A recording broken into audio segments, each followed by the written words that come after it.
good.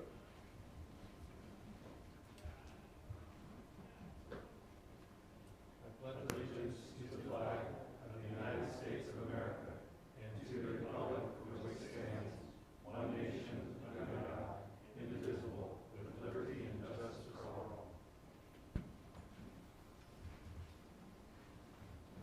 Father, we come before you tonight and ask for healing for our land, healing for all of the people that have been affected by the fires in our state and other western states, Lord. We know what that's like. We just ask that you be with them, bring them resources, and help them to heal. We ask for healing in our country. Heal the divisiveness. And we ask, Lord, that you would bring rain so that we would stop having these PSPSs and our land can heal.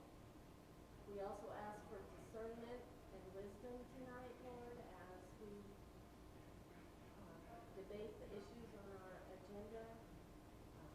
Help us to do the right thing for our community. Yeah. Ask you to keep all the firefighters and emergency personnel and first responders safe as they go about their work. We ask all these things in your name. Amen. Amen. Amen. Thank you.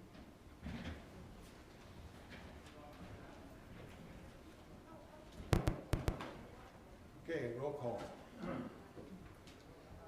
Roll call. Can I make sure and ask all the council members to please speak into the microphones because it's really hard to hear if you're not speaking right into it. Okay. Roll call. Vice Mayor Crowder. Here. Councilmember Jones. Here. Councilmember Schuster. Here. Councilmember Cipollillo. Here. And Mayor Boland. Here. Thank you.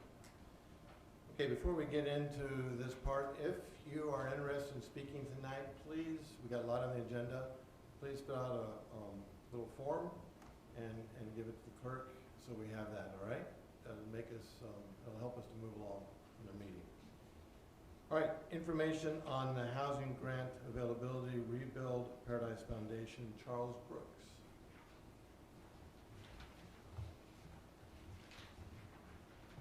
Congratulations, by the way, Oh, thank you. Thank you. well deserving. Council members, Mayor, Vice Mayor, thank you for the opportunity. Holly Fisher from Rebuild Paradise Foundation and I just want to give you a brief update. We just released a new grants program and we want to share that with you as well as some updates on the existing grants program and just a few of the things we've been working on to help our community recover. And then at the end, if you have any questions, feel free to let us know. So the team, you might see us running around town, Holly and myself, and then Steven, who's been doing a lot of the videos and the photos that you see on our social media and also the other videos that we release. So just a little bit about us. And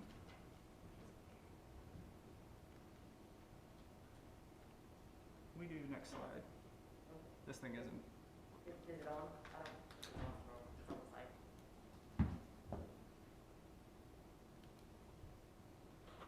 All right, take two. There we go. All right, Holly's going to cover the grants updates for you guys. So the first step is the Missing Middle Grant. That was launched on February 18th of this year, and it's ongoing. It has been extended through the end of the year, which is very exciting. This grant is for people who have a building permit receipt. That can be a submittal receipt or an issuance receipt. Sorry, just have to really close into the mic, put your on the wall. Okay. Or you can take, if you're Can I comfortable, take that it off off, while I'm yes. talking? Great. That would help. Let's hear you. So that building permit receipt can be a submittal or an issuance receipt. It has to be dated February 18th of this year or after. And then you have to meet income criteria, and that income criteria is based on household size. There's a graph there on the photo. And the grant is aimed at helping people with some pre-construction costs that comes as reimbursement. So there's up to $5,000 available. $2,000 would be towards survey, $2,000 towards any type of architecture or engineering fees, and up to $1,000 for any water-related expenses. A little update on what we've done so far. I actually have an update even more than what's up there. We had a meeting yesterday and we've been able to grant this to 48 households now for a total of over $170,000. And I think I covered the rest. We can go to the next slide. I'll hit the button on the, Oh. above there, the forward button. That one? Nope. Okay. So the new grant that we have is called the Septic Infrastructure Grant. This was launched on October 1st, and it is currently for people rebuilding a home in the Campfire footprint. That can be their primary home or one rental property. And to clarify, you could actually apply for both your primary home and one rental property if you wanted to. Again, it is based on household size. There is an income criteria. We have two pathways for this grant, a low income pathway and then a kind of a middle income pathway. And for the low income pathway, you can qualify for up to $7,500 towards septic expenses. If it's a middle income pathway, you can qualify for up to $3,500 towards septic expenses. For this grant, you have to have a building permit receipt dated on or after August 1st of 2020, unless you got your permit prior to that, but you haven't started construction yet. Construction had to have started after August 1st of this year. And in the application and on our website, we have some more detail about how we go about asking you to prove that. For this grant, you have to be rebuilding, but not necessarily on the same lot. You just have to have been affected by the fire. And it is for households within the Campfire footprint. I will say that about both of the grants, not necessarily just in Paradise. This can be Magalia, Concow, Butte Creek Canyon, anywhere within the Campfire footprint can qualify for both of these grants. Did I miss anything, Charles? Just a future phase. Oh, future phases of the septic grant will open up to people, anyone building within the Campfire footprint, not just someone who is rebuilding. I think that's all I got. Thank you. All right, and the floor plan library, which many of you hopefully are aware of, this is the grants and everything else are really targeting pre-construction costs and those hurdles that so many people are facing in rebuilding. So far, there are 2 floor plans in the floor plan library that have been approved. We have 3 in plan review right now that are going to be available in the very near future, and then we have 3 additional plans that we hope to have in the library and master plan by the end of the year. This is really helpful. We have of the house that is our 3-bedroom that's in the floor plan library. As of today, 10 people have pulled building permits from that. So not only are they getting access to low-cost floor plans, but they're getting through the permitting process very, very quickly. Like some of them as fast as 3 or 5 business days.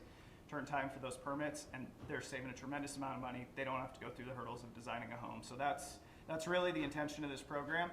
And so if you have any questions after the fact, or you're trying to direct people towards resources, send them to our website. Everything is under resources, the grants, as well as the floor plan library. We're happy to answer any questions, info@rebuildparadise.com. Last thing that I just kind of wanted to highlight, residents continue to be our focus in 2021. We really want to incentivize getting people up here, both new people to build in the area as well as people who are rebuilding. We're continuing quarterly updates on our insurance availability project of who's insuring on the ridge. We continue to dialogue, working on programs to get insurance companies to recognize mitigation against wildfires. We're doing that at a state level. Our mapping tool project continues updates with the survey layer, building permit layer that's exclusively for PD, fire department, building resiliency center, and then town staff. Continuing grants, that program you already heard about. We launched a drone services program that's specifically targeted towards design professionals. We're lowering pre-construction costs there by giving them access to updated aerial imagery and ground contours of land. Floor plan library, that's continuing. And then we're continuing to collaborate on construction connection events, and we're going to be taking that virtual so people have 24/7 access to rebuild resources and service providers. We want to try and get people as much information as possible and be a collaborative force with the town and with the county. Also, we continue to tell the story of our community through interviews and through highlighting various resources in the community. So that's what we're up to. Again, any questions, info@rebuildparadise.org. And then, Holly and I are here if you guys have anything that's come up in the meantime or anything appreciate the opportunity to mention it all to you guys. And Thank you so much. Sure. And I'm sorry, I have one quick question. Go for it. Yeah. Within the rebuild library, are you looking at doing alternative to stick builds in Yes. Illinois? yeah, so we have one plan right now that's in the design phase that'll be an ICF home. So insulated concrete form. We do have a little bit of a challenge when people have a proprietary building system that only one general contractor is licensed to install, or that they're the only ones doing it. We can't be seen as endorsing any one particular company. So when we ask design professionals for plans, we're asking them for something that can be built by any general contractor and with regionally available materials. Once those programs come online, like we just saw AAC Concrete, that's something that's being brought to the area. That is a house we'll take into the library if somebody wants to donate a plan, because those materials are becoming regionally available. So that's another alternative building method. So trying to keep an eye on that as well. There's a really good reason why you got the award for Nonprofit of the Year. You guys are doing great things. Thank you so much. You're welcome. Tremendous job. Thank you. Thank you. Thank you much. Hey, Dina, I know we need to lose weight up here. I do anyway, but can we turn the air on? It's warm. Maybe just me. Thank you. Yeah. I've been in this seat for a while and it hasn't been this hot. Thank you so much. All right, wastewater disposal system road project update. Mark Maddox, town engineer. Which, are you on Did I? item 1F? Oh, I'm sorry. It's okay. Update of COVID-19. Yes. Duke County Health Officer. I'm sorry. I'm trying to run this thing through. Dr. Bernstein is the public health officer for Butte County. Has Can you come up and- oh, sure. Thank you. Sorry about that. Dr. Bernstein is the new public health officer for Butte County and has offered to come and to introduce himself and give you a quick update on the COVID-19 issue going on in Butte County. Great.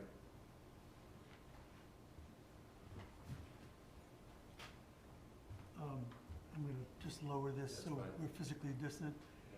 I want to thank Mayor Boland and members of the council for this opportunity. It's very, Speak into the mic. The folks at home can't hear you. okay, wish I was there. We understand. I want to, very briefly, because it's the evening and I'm sure that you folks have important business to conduct according to your agenda, and it's time to get home to your families as well. So just very quickly, I'm a retired U.S. Commander in the Public Health Service, worked for the Centers for Disease Control for 25 years in the U.S., but also in Southeast Asia and Africa, and had many experiences in addressing problems around communicable disease epidemics and even pandemics, briefing the President of the United States and leaders in other countries. And I'm very pleased to be here. My 15-year-old triplets and I are going to enjoy Butte County. We certainly hope to be able to meet with you again under other circumstances. Let me say just a couple quick things about the pandemic. Thanks very much to Kevin for inviting me. He asked 3 important questions. I'm sure there are many more. And in a town where I understand 90% of the population is left at some point. I don't know how many of them are returning, but I can't even comprehend what that situation was like. My good friend Andy Miller, who was the previous health officer, told me some of his work, and I hope that I don't have an opportunity to work in that same way. But anyway, the 3 important questions that have been asked of me are: provide an overview of the pandemic, discuss some of the restrictions that have been implemented by the state of California that are aimed at reopening for a safer economy by preventing and controlling the spread of the pandemic. Can't open the economy unless we have healthy people to open it. And describe how we can work together to get off the restrictions. Those are the 3 questions I've been asked to talk about, and I'll do that very briefly. I provided some materials and links to the reasons why the state has determined that this is an emergency situation and persists as an emergency situation, and why and how on the basis of evidence and information that has been accumulated globally as well as across the United States and in California, the ways in which the state has suggested to reduce the risk of transmission are ones that I can see that you are following, and through the way that you physically distanced the meeting today are following. In the absence of a vaccine, and hopefully we will have a safe and effective vaccine, those measures are very important. The restrictions are based, as I mentioned, on evidence and information. Basically, they depend for dividing the counties into 4 tiers: very high risk, lower, medium, and lower risk. There is no such thing as no risk at the moment because community transmission is taking place everywhere in the state.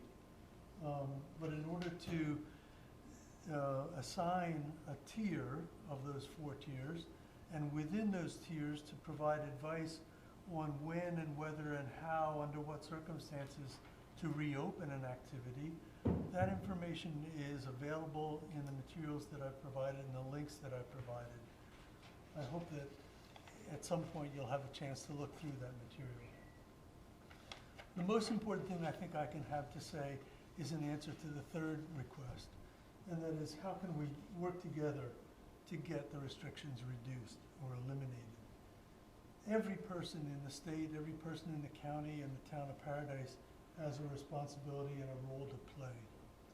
In the absence of a safe and effective vaccine, protecting yourself and your family and your co-workers comes down to common sense. And I could list those matters for you. They're in the material that I provided. But basically, they consist of non-pharmaceutical measures, such as the use of a protective facial covering, nose and mouth, when you're not able to distance yourself physically by 6 feet or more. Avoid gatherings.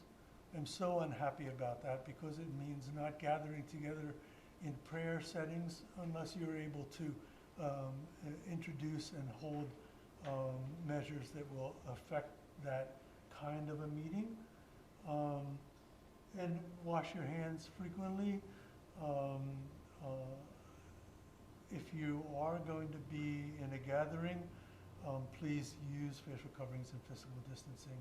And there are a number of other suggestions that you could follow. I'd be happy to answer some questions if you'd like. I'm sorry to interrupt your agenda, but I'm happy to do that. Not interrupted. Thank you so much for coming. Any questions? I have a question. I'm interested in the numerics. What do we have to get to have less restrictions? Thanks for that question. So there are 4 tiers into which the counties have been developed. The metrics that determine those tiers, again, are based on the risk of transmission of the virus that causes COVID-19. And the 3 measures that are being used are: what's the case rate? What's the rate of cases? A measure of what's happening in the community, how much transmission is taking place in the community. What's the second measure is what's the positivity rate when an individual gets tested?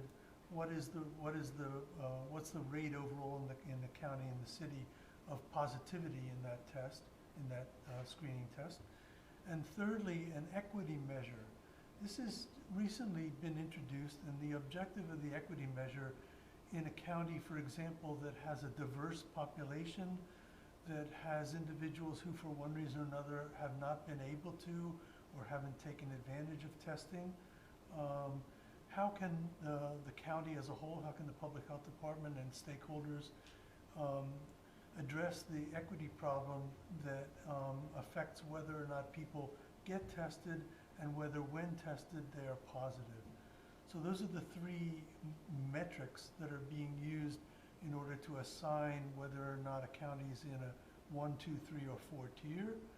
And then the changes in those metrics will determine when it's possible to move to a lower tier, or unfortunately, if the situation changes, as is happening in many parts of the country, and increasing rates occur, or increasing positivity rates occur, it might be necessary to back up.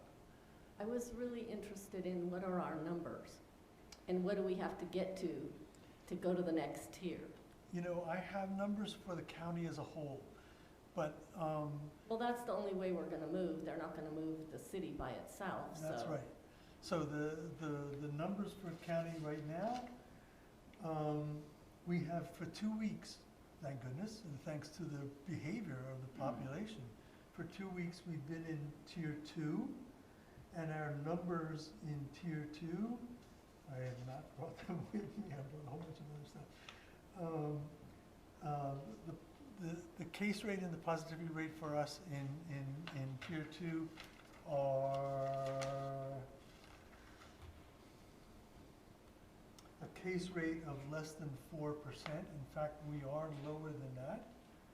And a testing positivity rate between 5 and 8%. And again, we are within that rate. If we can, sorry. And then what do we have to get to go to tier 3? So, because there are 2 numeric metrics, the ones I just mentioned, and the equity measure, if only one of the 2 numeric measures changes to a lower rate, but not the other, we would have to remain in the tier that we're in.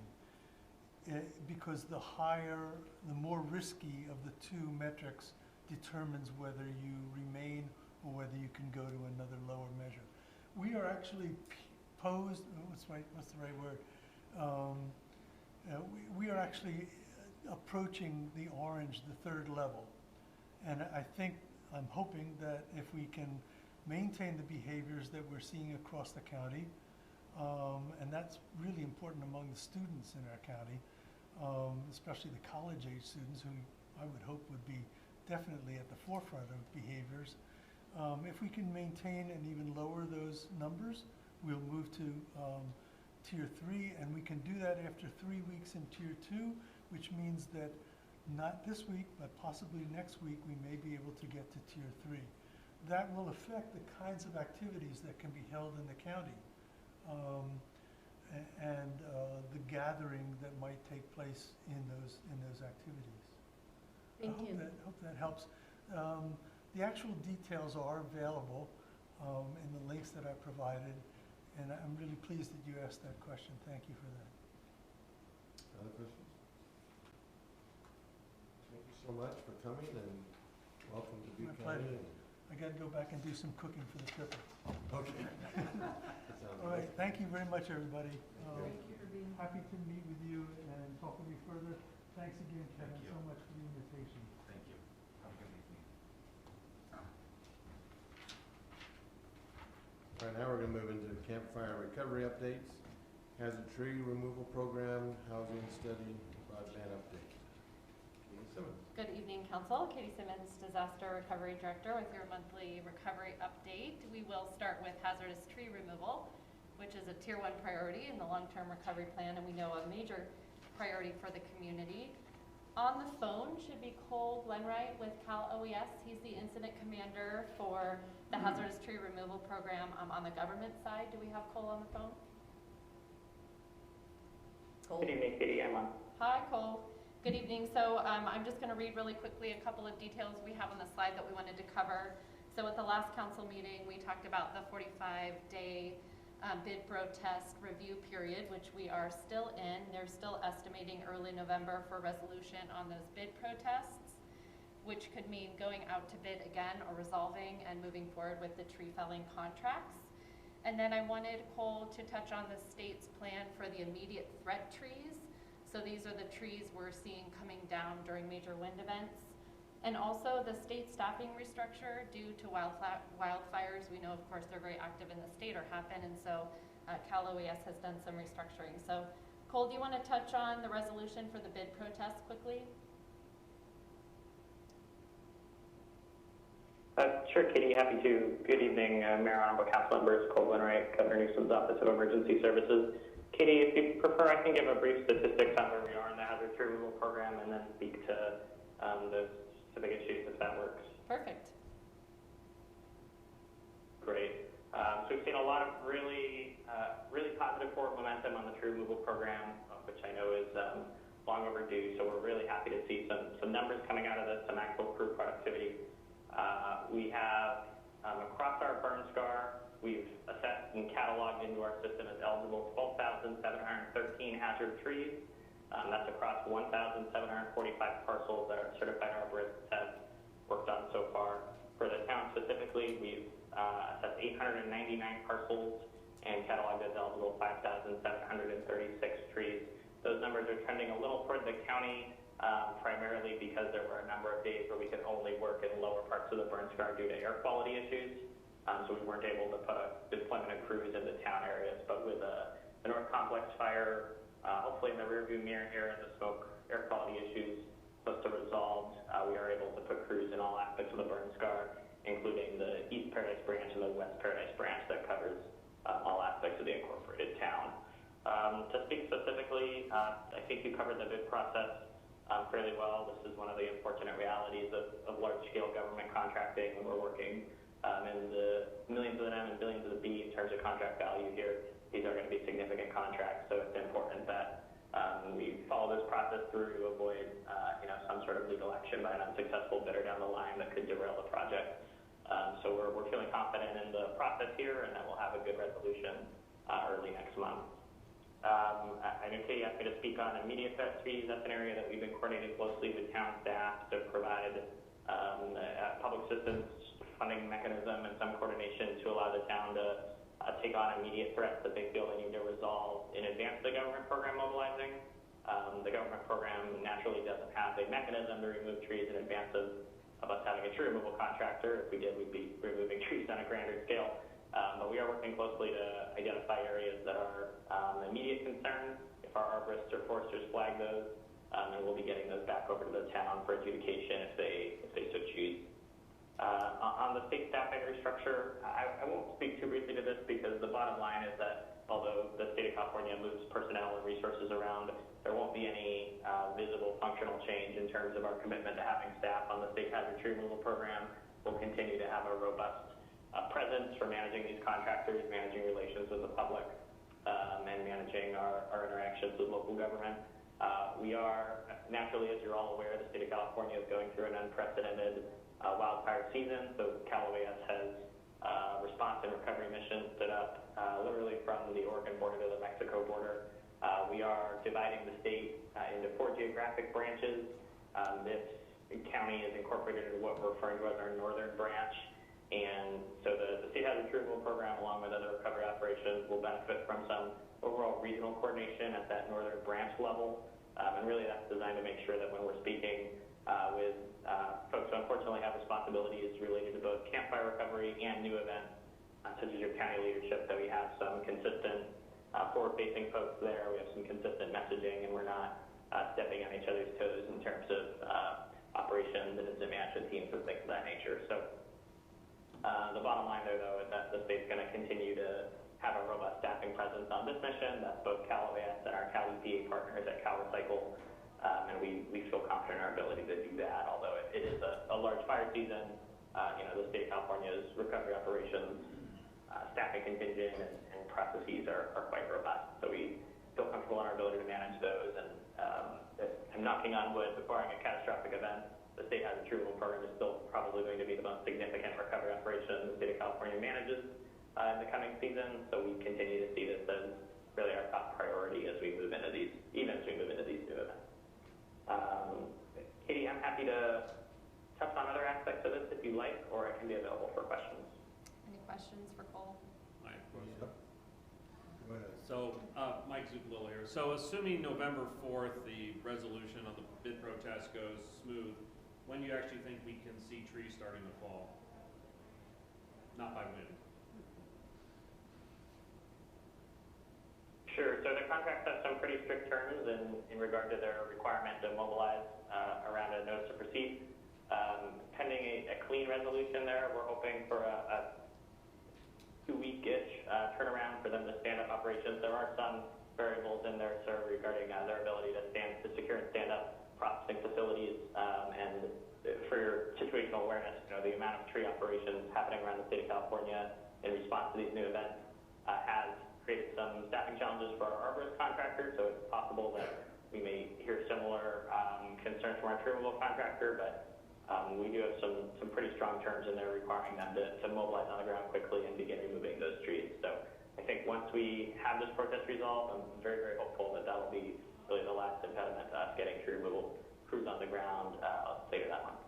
Thank you. Hey, Cole, this is Greg Bolin.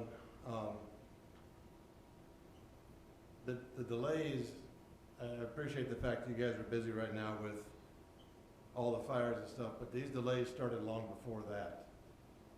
And I'm not confident at all that you guys are getting through this, and why would this time be any different than the last several months?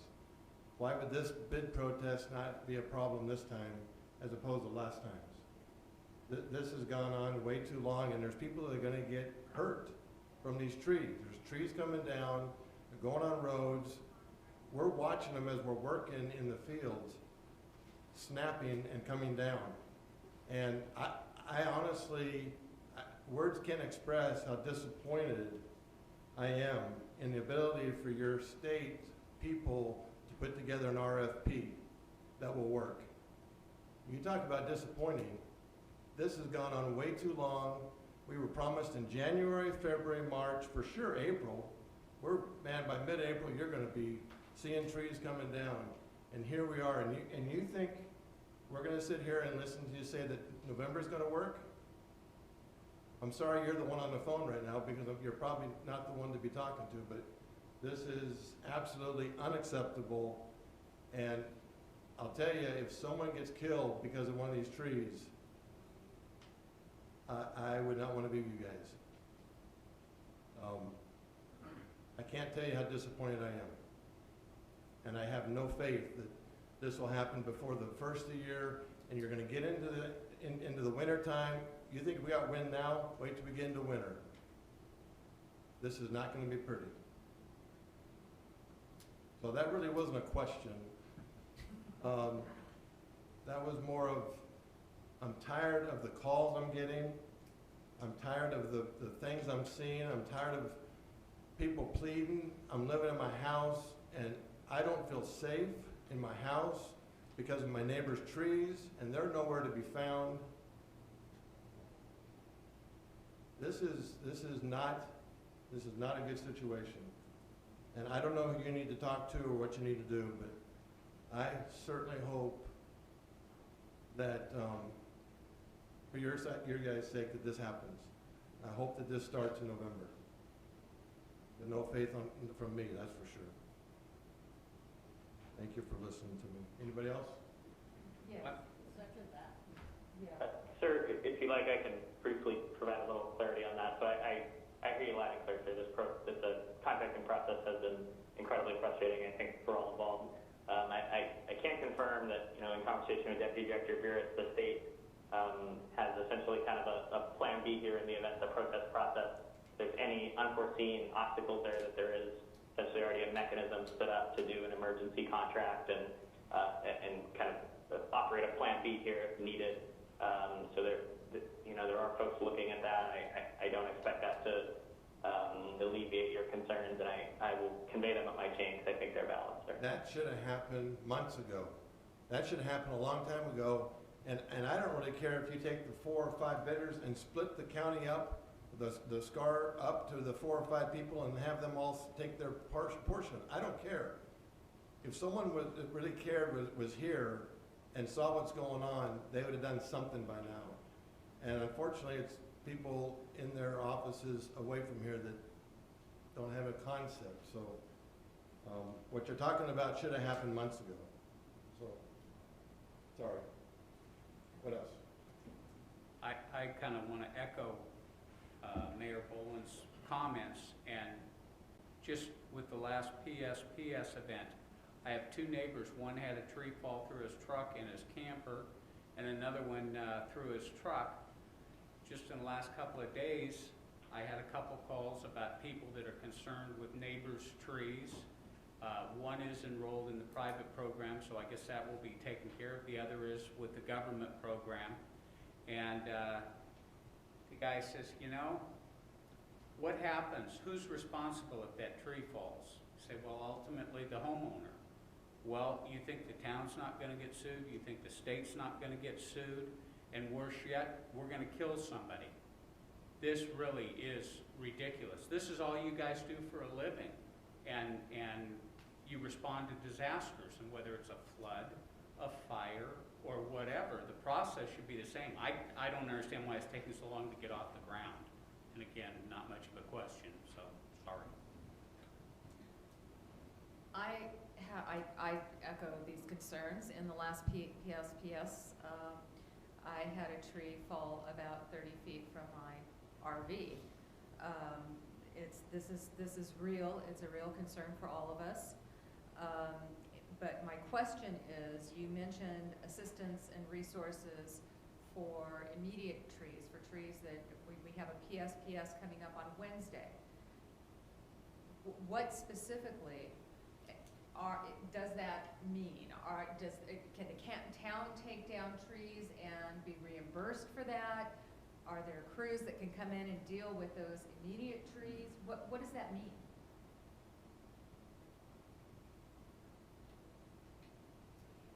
So I can speak to the state senate, and Katie may be able to provide a little more elaboration on it, but the town requested kind of confirmation on a more traditional public assistance reimbursement mechanism for removal of trees that are under their jurisdiction, whether in the right-of-way or town property.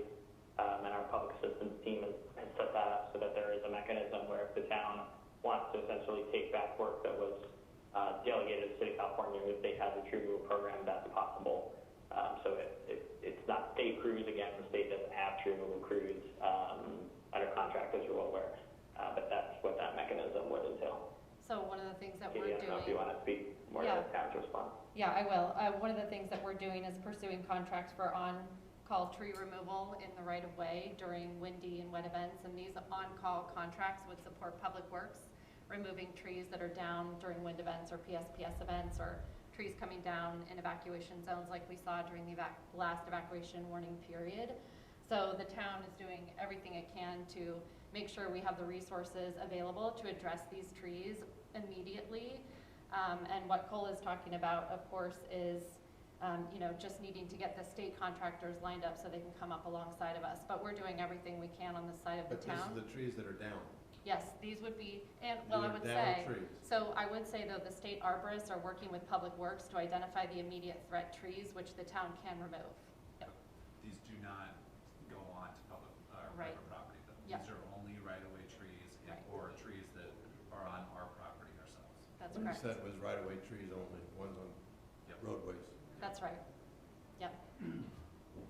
Any other questions for Cole? We have the private program to discuss. I have one other question. In your report, Cole, you were mentioning that arborists have already identified something like what? I forget the number in Paradise, but it seemed awfully low of hazardous trees, like 5,000 or 10,000 or something like that. Can you clarify? Because I think we all know up here it's a lot more than that.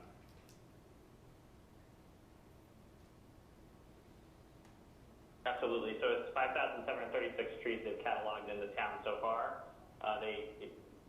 Candidly, they have a lot of work ahead of them, right? They've only had a limited amount of days they've been able to work in the town of Paradise because of the air quality issues. But that's the trees not all the trees they've looked at, right? It's important to understand that figure. That's the trees that they've actually determined to be eligible. So there's a broader universe of trees that they look at in some regard. Some they may never even need to walk up to or record in any way to determine it's not eligible. Some are ineligible due to the parameters, distance and height from the road, DVH, things like that. But the total for trees they've recorded in the town is that 5,736 number. And we have 4,630 properties that have signed an ROE for the government program. So they have a lot of work to do still, as Cole was saying on the assessment side. So do we run the risk of, even if this program gets off the ground mid-November, that there's not going to be enough trees assessed to cut down? Because I've heard the estimates somewhere in the hundreds of thousands as far as the number of trees that would be eligible in this program that need to go down. Yeah, it's a fair question. We aren't foreseeing that as a schedule risk. We do have a significant number of trees in the right-of-way that the town arborists mark that are also rolled into our program. So based on our analysis, we have a sufficient guide path for the contractor to begin work. And my understanding Cole, is that the standing structures and properties with rebuild permits in place that are under construction will be prioritized for tree removal? That's correct, and the ROE Center provides us that information so that our planning team can prioritize these parcels. Okay. All right, I think that's it. Thank you, Cole. Appreciate it. Thanks, Cole. So we'll just skim through the private program. So this is where property owners have elected to remove their own trees. We have our tree advocates working at Town Hall. We did open a tree window, so we are providing customer service to the public in person with masks at Town Hall. Our tree advocates are available on the phone and by email. They're doing a lot of outreach. Our next big push is going to be to the unenrolled list because we're still sitting with over 1,200 properties that have not enrolled in any program. So while the government program is under bid protest delays, we are taking advantage of every moment to get folks enrolled in one of the programs. The courtesy abatement notices are going to be mailed in mid-November, and that's in advance of the December 4th tree cut, removal, and certification deadline that this council set at the last meeting. And as I mentioned, we're pursuing those on-call contracts for tree removal. Yep. Going back to that Yep. other one, I got a call today. They said, no, they told us that we had to have our trees out by October 30th. So no, you just have to be enrolled That's by right. October 30th if it's the private, correct? That's right. And December 4th is the state. So somehow that's getting twisted. Well, both of those are the private programs. So October 30th is the date for enrollment in the private program. And what we're saying to those who are unenrolled is unless you have a tree contractor lined up to complete the work by December 4th, we're recommending they enroll in the government program. And the December 4th deadline is also for the private program. And you have to clear your properties and certify them by December 4th if you're removing trees on your own.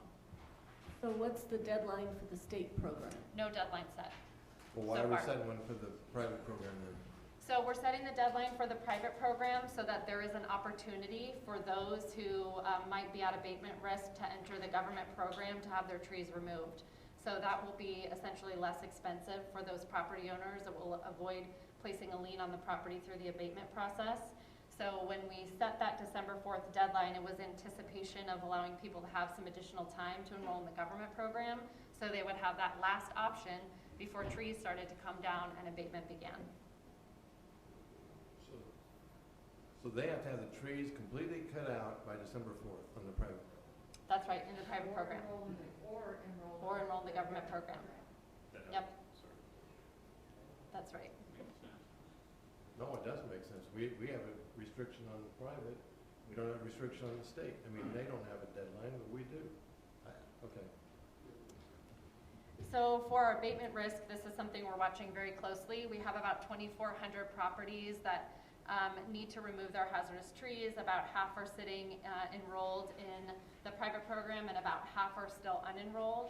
So as we look at the total outstanding number here, this is the unenrolled chart. You can see that we started with 2,500 beginning of middle of this year. We've seen that number drop significantly through the courtesy roadside assessments we did to render the parcels ineligible if they did not have hazardous trees. You'll see that slight bump because as properties are changing hands, ROEs that the original property owner signed are no longer valid. So we're watching this, I shouldn't call it a flood, but we're seeing this influx of folks coming back into the unenrolled category while the ROE Center is reaching out to the new property owners to make sure they sign their ROEs. So we're all working from all different angles just to help people through the process. And I can't stress enough, if people don't even know where to start, if they're somewhere in the process and they're confused, they need clarification on the deadlines, to give us a call and our tree advocates will assist. The tree advocates are not arborists, so they're not on the phone able to express to property owners what trees are hazardous, but they can help them with the program mechanics. So if they sell the house, they unenroll in the ROE. Yeah, if they sell the house, if the change. Or lot. Right. So the ROE stays with the property owner, not with the property. So if you are selling your property, the new property owner will have to sign an ROE, and the ROE Center has all of the contact information for the new owners. They're reaching out, they're mailing packets, they're doing everything that they can to help the new property owners understand that enrollment is necessary. And I'm hearing a couple instances too where the new owners are filling out ROEs. They're emailing them just like they were told because they weren't allowed to drop them off. Mm-hmm. Your tree inspectors are out now looking, and just today a case they're still showing the previous record, and I know that particular ROE went back because I came down to the brick and got an application, gave it to the people, and they sent it in, and that was in May. Oh, okay, that's way too long. So what I would recommend in that case, and you bring up an excellent point, we are accepting completed ROE forms at Town Hall. Our tree advocates are taking those ROE forms.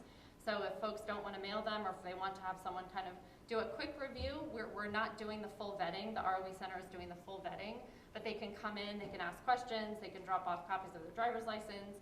We are doing, through the courier service with the county, we're sending all those ROE applications to the center. So.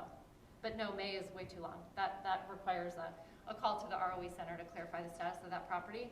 The public-facing map is being updated every 24 hours, and that helps property owners understand the status of that parcel. APN number is really helpful, and I know you and I went back and forth on that a couple of times.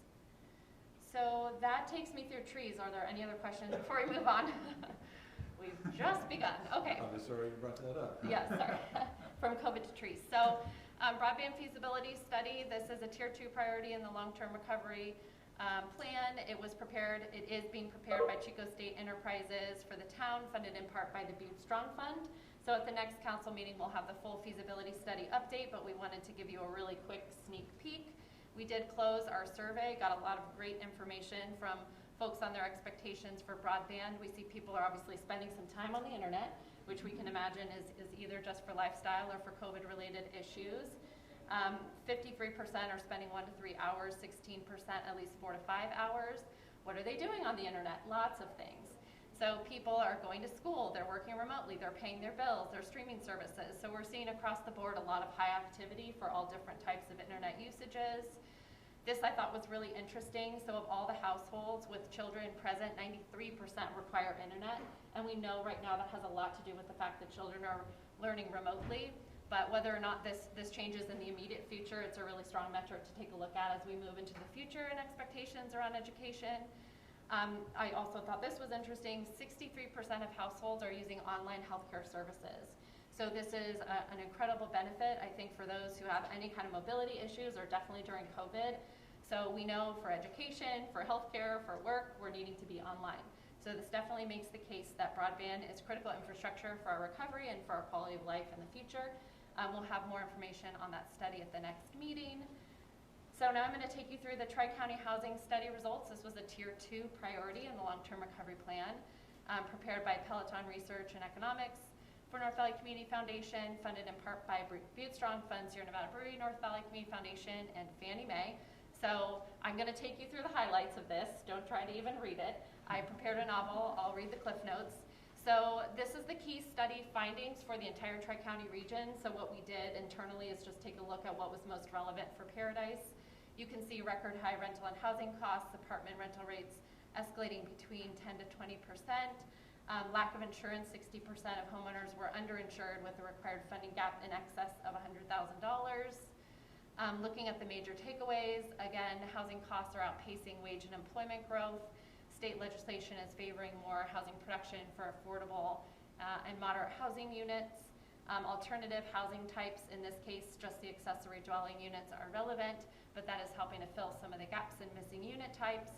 And manufactured housing options have improved, and programs exist through Fannie Mae and Freddie Mac to help these units become available for single-family neighborhoods.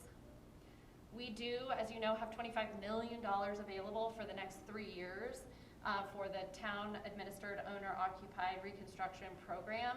And this, we're estimating, will assist 150 households with grants up to $150,000.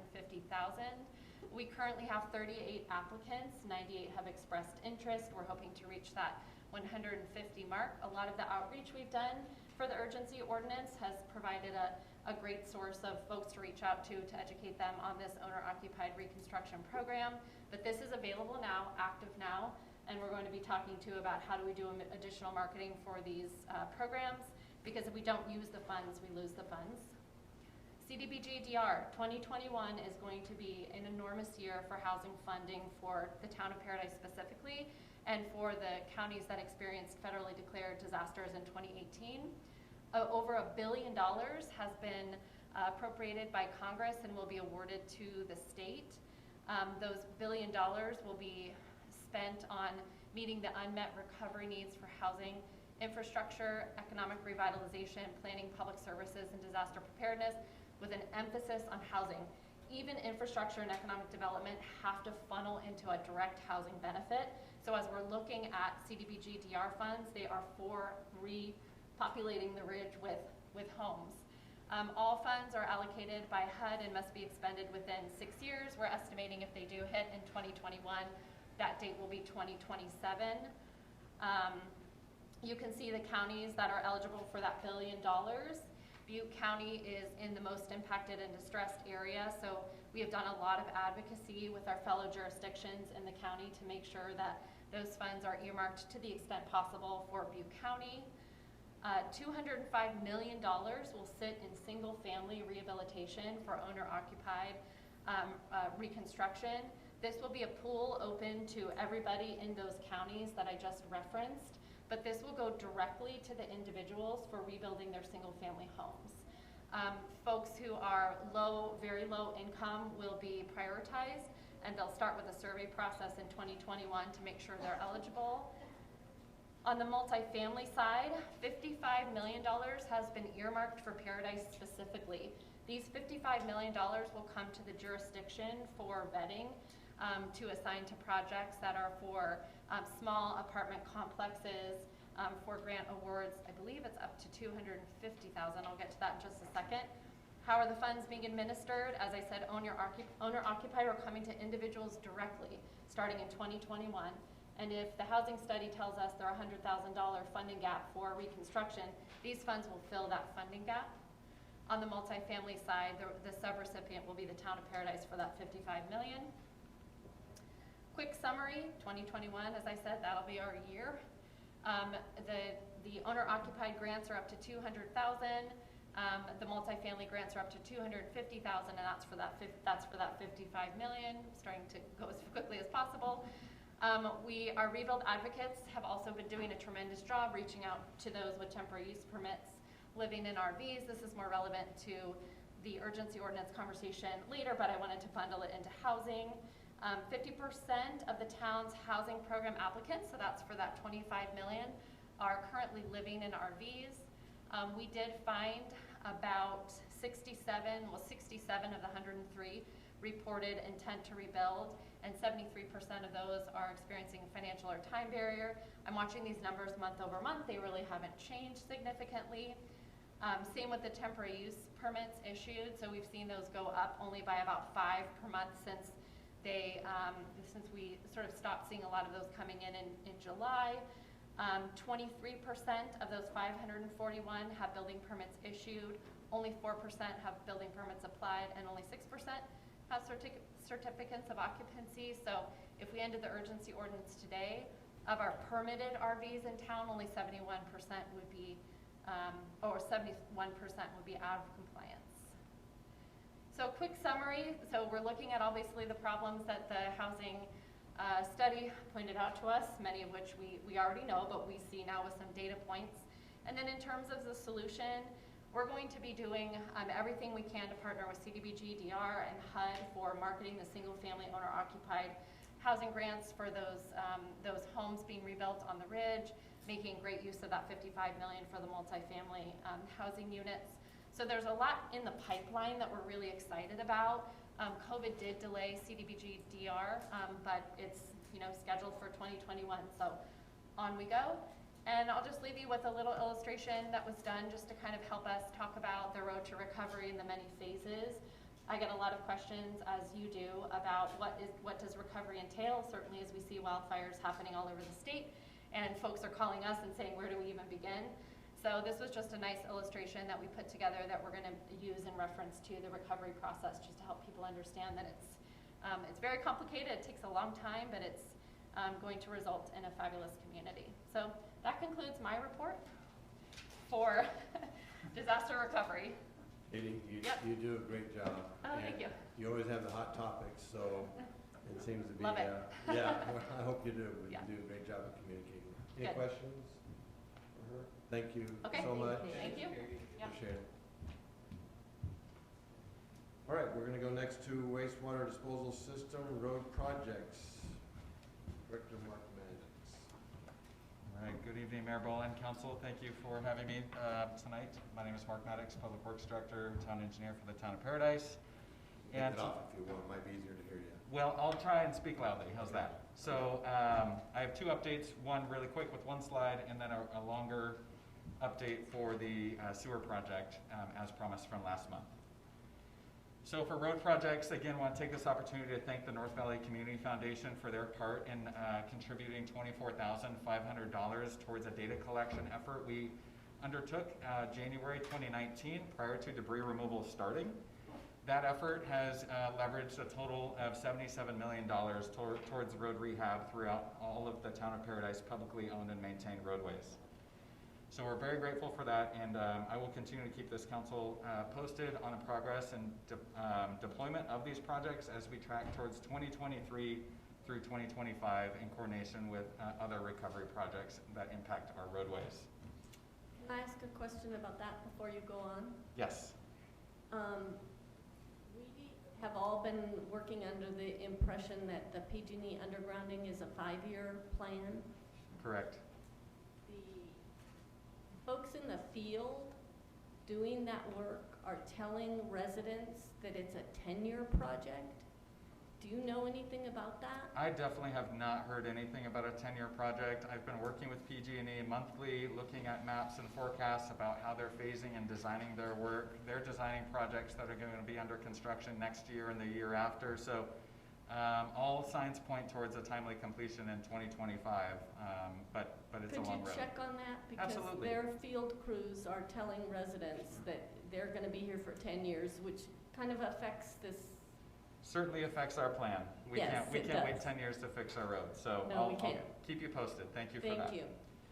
Okay, so as promised, a lengthier update, and I kind of would like to consider this update as resetting the table on how we're approaching the sewer project and providing everyone who might be just joining us for the first time, if you didn't know, Paradise needs a formal wastewater treatment solution. So I've got a little agenda for update. I'll try and be as concise as I can, but bear with me, okay?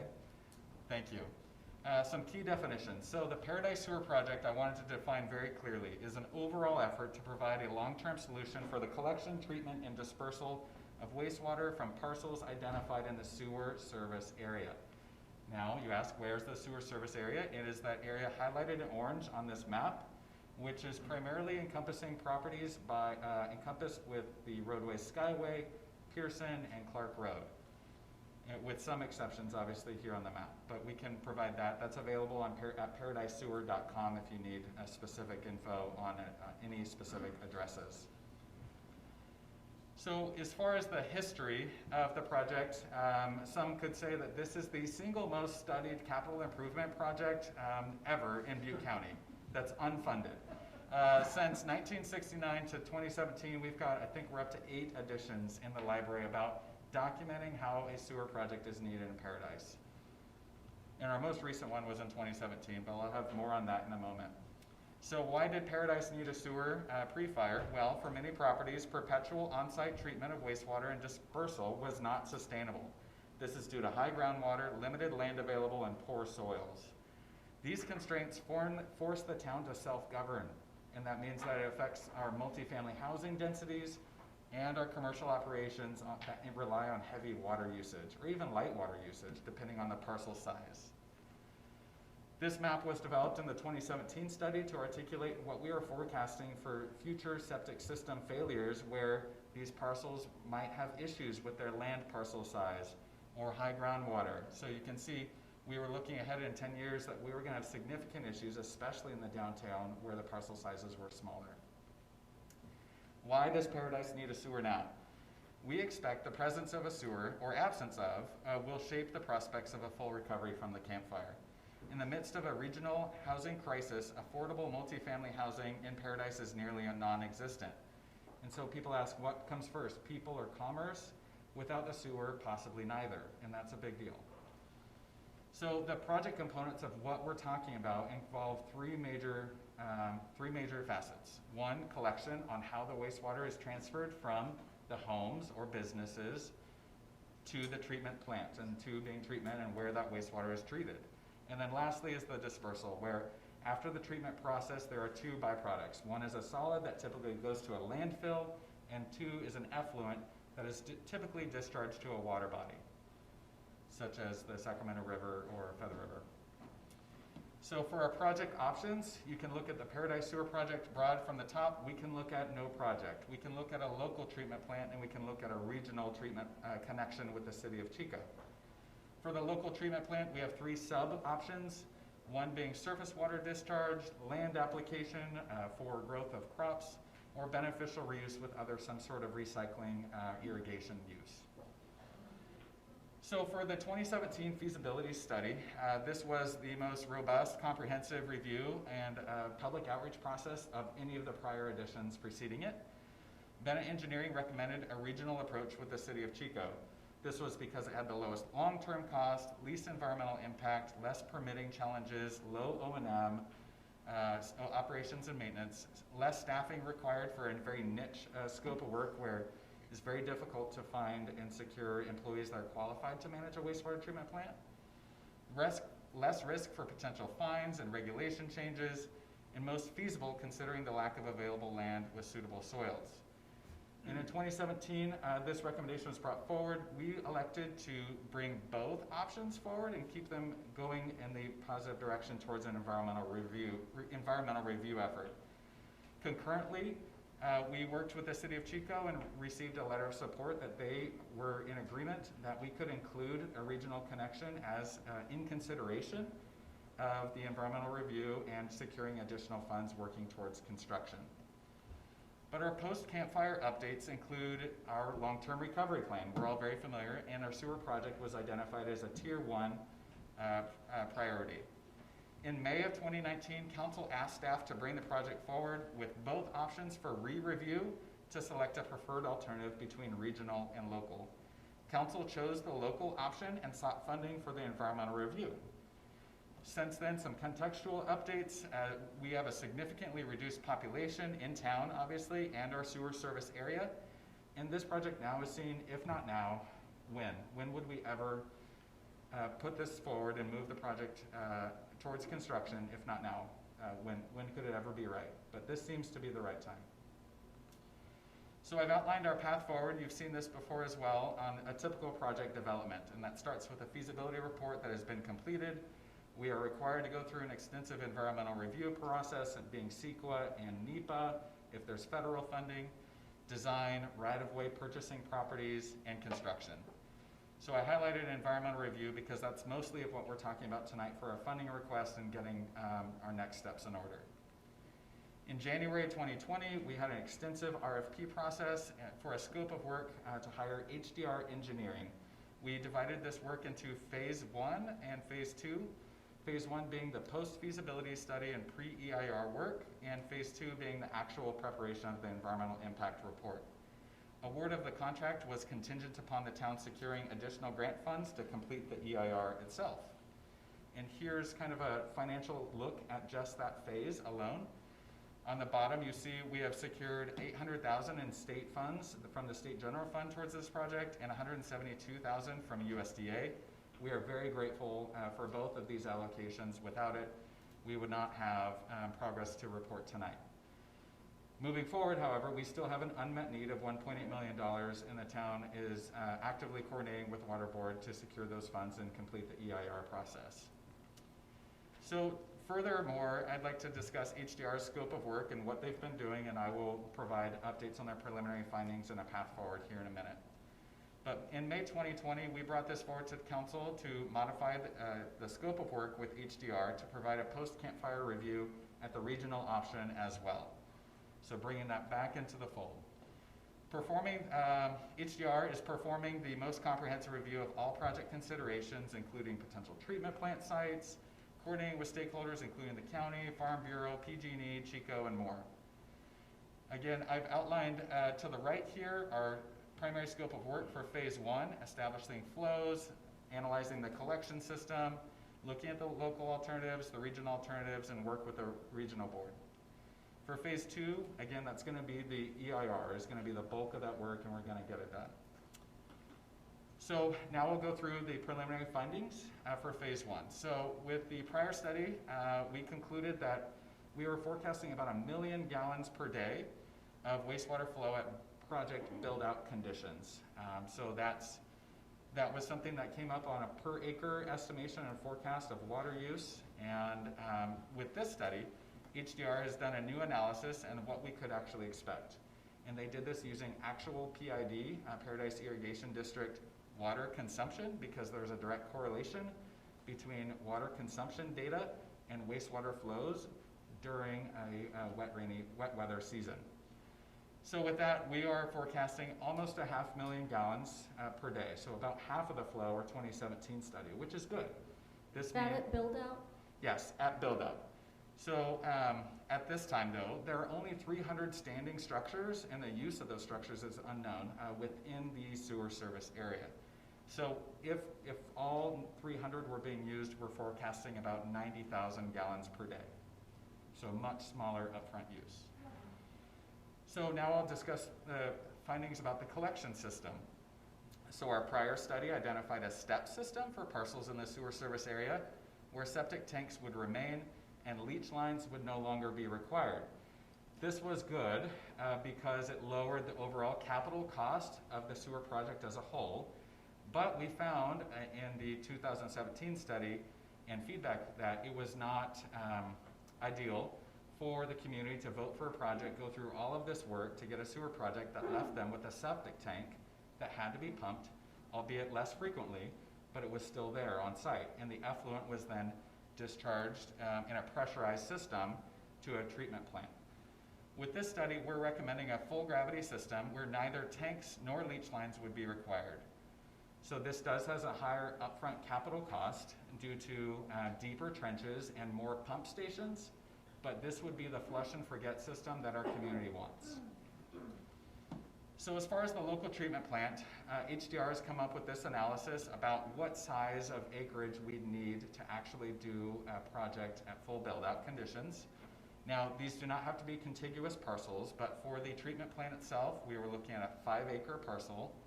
For effluent storage, we would need 150 acres, and understanding that year-round, we can't apply the effluent that would be treated to soils during the rainy season. So we need to have some sort of storage capacity, and that can be broken down based on actual rainfall data and water balance calculations that we need 150 acres of land to store this water through the wet weather seasons, and 260 acres for the land application itself. So total, we'd be looking at 415 acres for the project build-out conditions. Again, they don't have to be contiguous.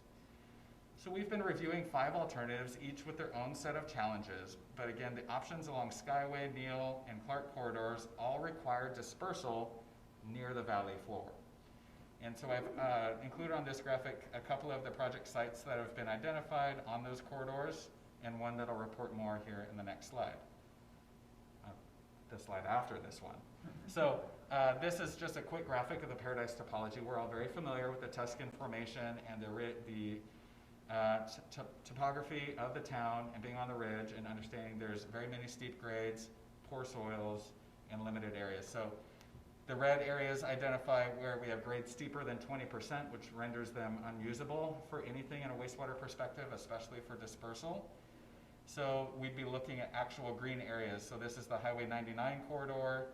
And I apologize, I don't have the mouse to show people that are watching, but the areas between Paradise and the Ridge and the 99 corridor would be most likely suitable for that type of storage and dispersal.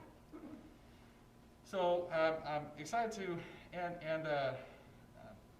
I'm excited to share, we did look at the Miocene Canal alternative. This seemed like it almost was a match made for this project in particular, but I do have some findings to share. So we've never looked at this, and it was kind of a unique opportunity that presented itself through the campfire.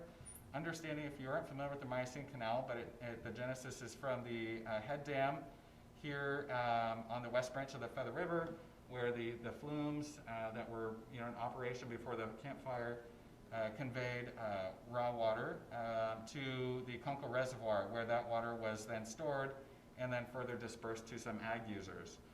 Well, it turns out downstream ag users have a current water need problem for long-term solutions. And there is some acres here near the Kunkel Reservoir that PG&E owned. We've been reviewing this and investigating to see if it's a potential fit. But there is concern over the canal tributary to the Cal Water drinking water reservoir. And in our coordination with the Farm Bureau, what we're finding is there's some hesitation for using recycled wastewater as irrigation for crops and orchards. So that is a challenge that we have to be aware of in the local alternative. As far as the Chico alternative, we're still coordinating with city staff, the regional board. We're reviewing routes and estimating costs for connections and upgrades. We've confirmed a direct connection to their plant has the highest probability for success. Looking at different alternatives, whether it uses Skyway or a connection through the Southgate Antler Avenue area of town, or even using Neal Road, have been evaluated. So I have this slide just to keep an eye on the future for the total project cost. Pre-fire, the success and implementation of the project was mostly dependent upon the voting of the sewer service area and how people were feeling about voting for a project to tax themselves, to fund the capital, fund the operations and maintenance, on how we were going to build it. Post-fire, we are further disadvantaged with less population to spread those costs, and so there are great concerns, especially as we look at design and right-of-way and initial estimates for construction. So as a result, it is our mission to secure available funding and work creatively with legislators at the state level, at every level, and all of our funding partners moving forward. So I have a quick little roadmap to a complete EIR is the objective here. Tonight, again, providing some background and preliminary findings. Our plan is to bring HDR here and their project manager and provide their presentation of the phase 1 scope of work that they've undertaken. And then the idea would be to bring this back to the council at the December meeting for a concrete decision between a local or regional alternative. We cannot carry both through to the EIR. It is too costly and it's going to exhaust a lot of resources. So we need to bring this decision forward at the December 8th meeting, and then that'll help us get on our way. The EIR itself is about 18 months long. And so concurrently we can secure design and right-of-way funding and move forward towards construction. So with that, I'd be glad to answer any questions from the council, and thank you for your time. I have questions. Great. First, I have 2 questions. The first one has to do with the funding for the EIR. When you started this process, the state board said, we have the money, it's all available, it's yours. When do you think they'll actually give us that money? So soon, we are working with them. They have it marked for our use, and so we are hopeful to get that finalized in the next couple of months as well. So it's basically bureaucracy. Well, I don't know if I would agree with that, but I know there's been a lot of challenges due to COVID at the state level. There was concerns that these funding were going to be reallocated altogether. I know the state was looking at a $54 billion shortfall. And so this $2 million was on the docket for reallocation, and working with the State Water Board, they have not reallocated. And so we're excited that those are still there. We've submitted all of our funding application documents, and we're excited for them to approve it shortly. Yep.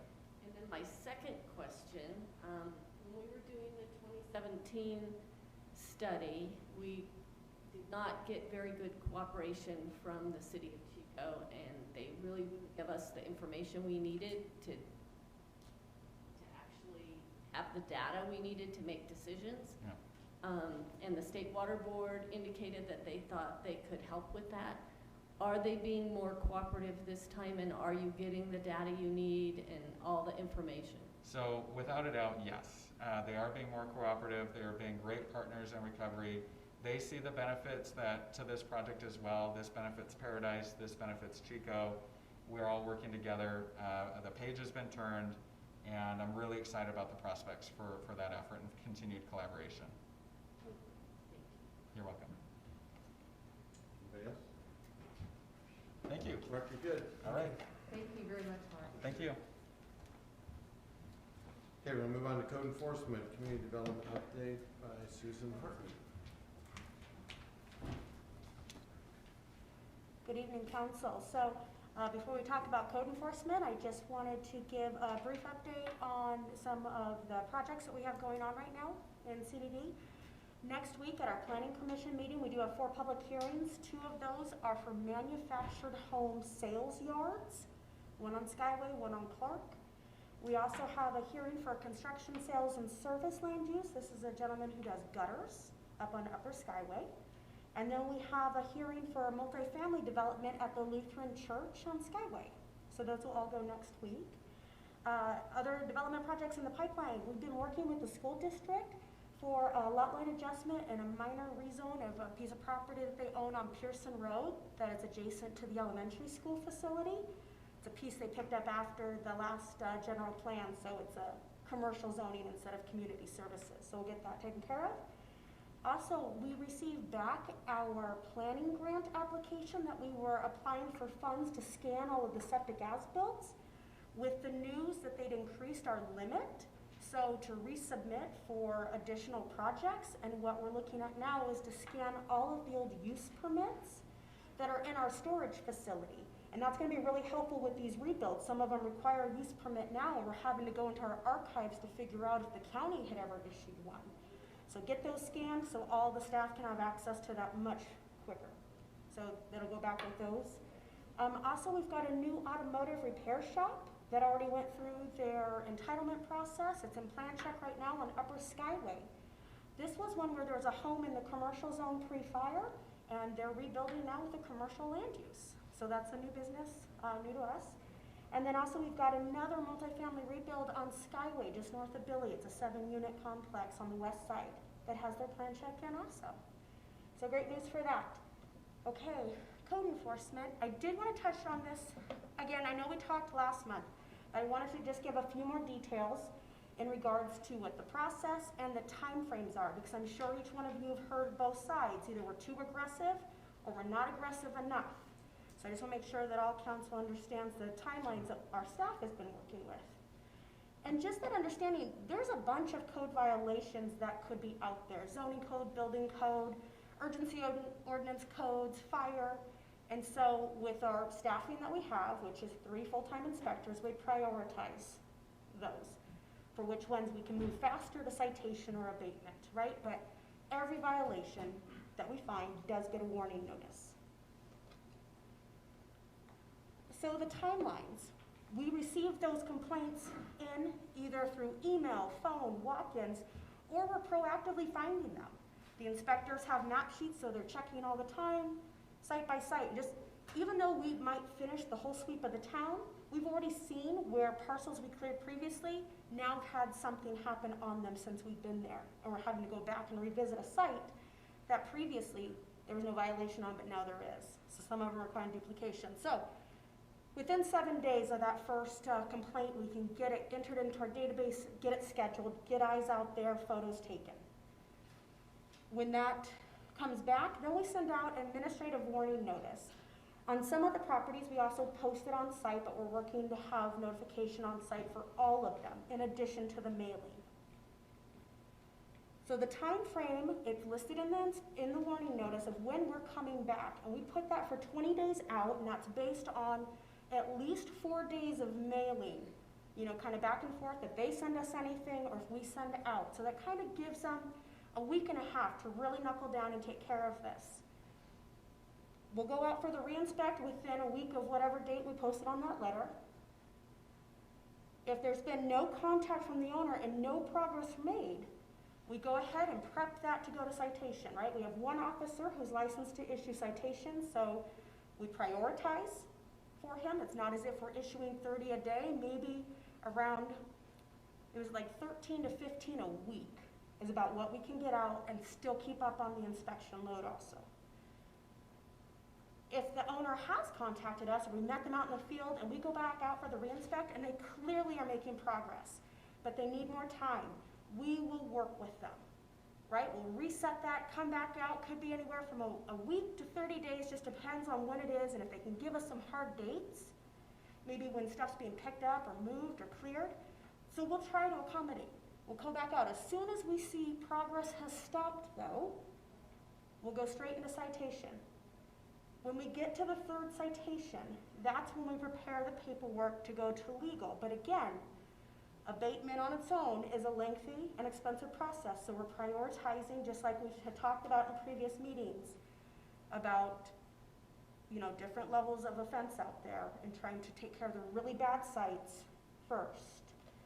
So ultimately what this is all coming out is we are doing everything we can to get voluntary compliance. That's a win for everybody. I don't want citizens to feel bullied by the staff. We want to work with them, but we do have to see that progress is being made. So some of these sites could be as easily cleaned up, you know, within the 20 days that that notice goes out. Others will go a couple months because they're trying and they're making these efforts. And if we can get to voluntary compliance, that's always the best option over abatement. So that's where we're at on code enforcement. But I'm happy to answer any specific questions if you have any. Questions? I'll have more questions, but I'd like to ask them under the urgency ordinance. Yes, of course. Okay. Okay. Susan, thank you very much. Appreciate that. Then we have a business update by Colette Curtis. Good evening, Mayor and Council. Thank you for your time tonight. I have a very brief business update. Susan actually mentioned several of the businesses that we're excited about seeing come into town.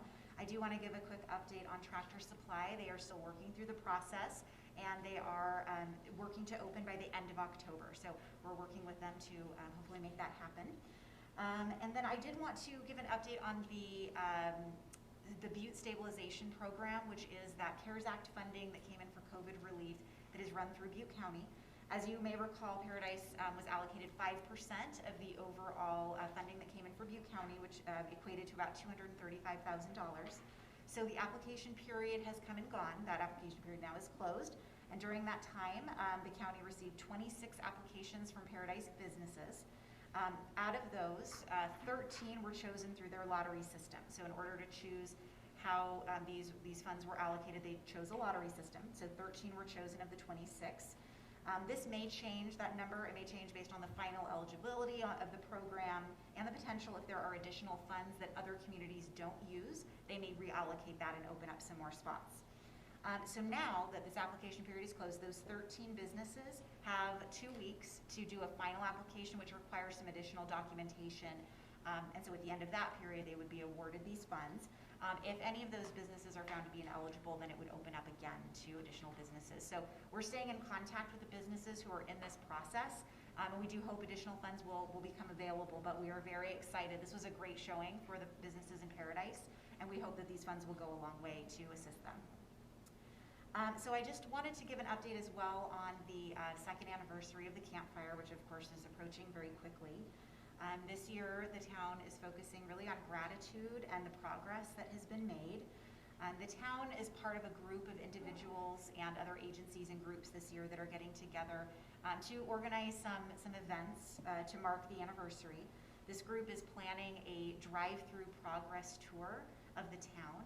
The idea is to really highlight the progress that has been made while also avoiding large group gatherings during the pandemic. So the details of that are still being finalized, but the town plans to participate in that by including a daffodil planting component to the tour, potentially with some take-home bulbs for people when they pick up a map for this driving tour. Also, I wanted to mention that the local artist Jess Mercer, who created the beautiful Key Phoenix, is doing another art piece in town.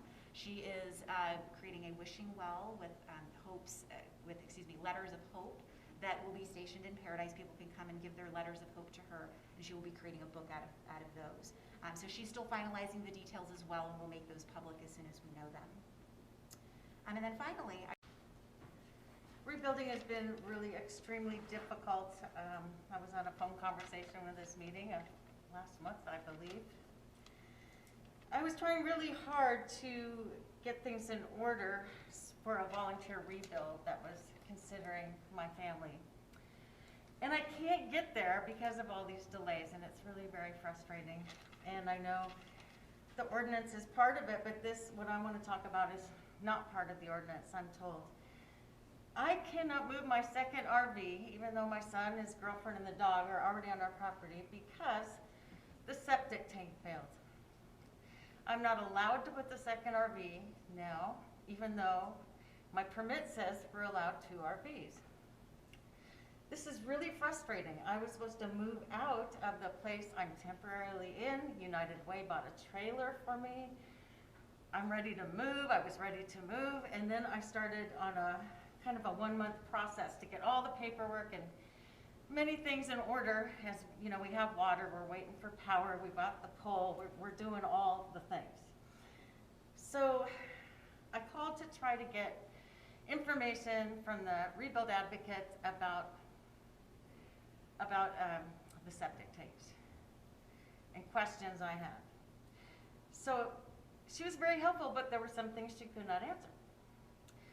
I could not get an appointment with the septic on-site division. Calling and calling and calling. Melissa was so nice, she helped. I contacted her and said, I can't even get them to call me back. It's been weeks. So it's been about 5 weeks now. After Melissa stepped in, I got a phone call that said, we're so overwhelmed and we're so backlogged, we can't talk to you right now, we'll call you back sometime. That's been several weeks. I can't even talk to them. Now I'm told by many people, I can't swear this is true, I'm a journalist, I can't back this up, okay?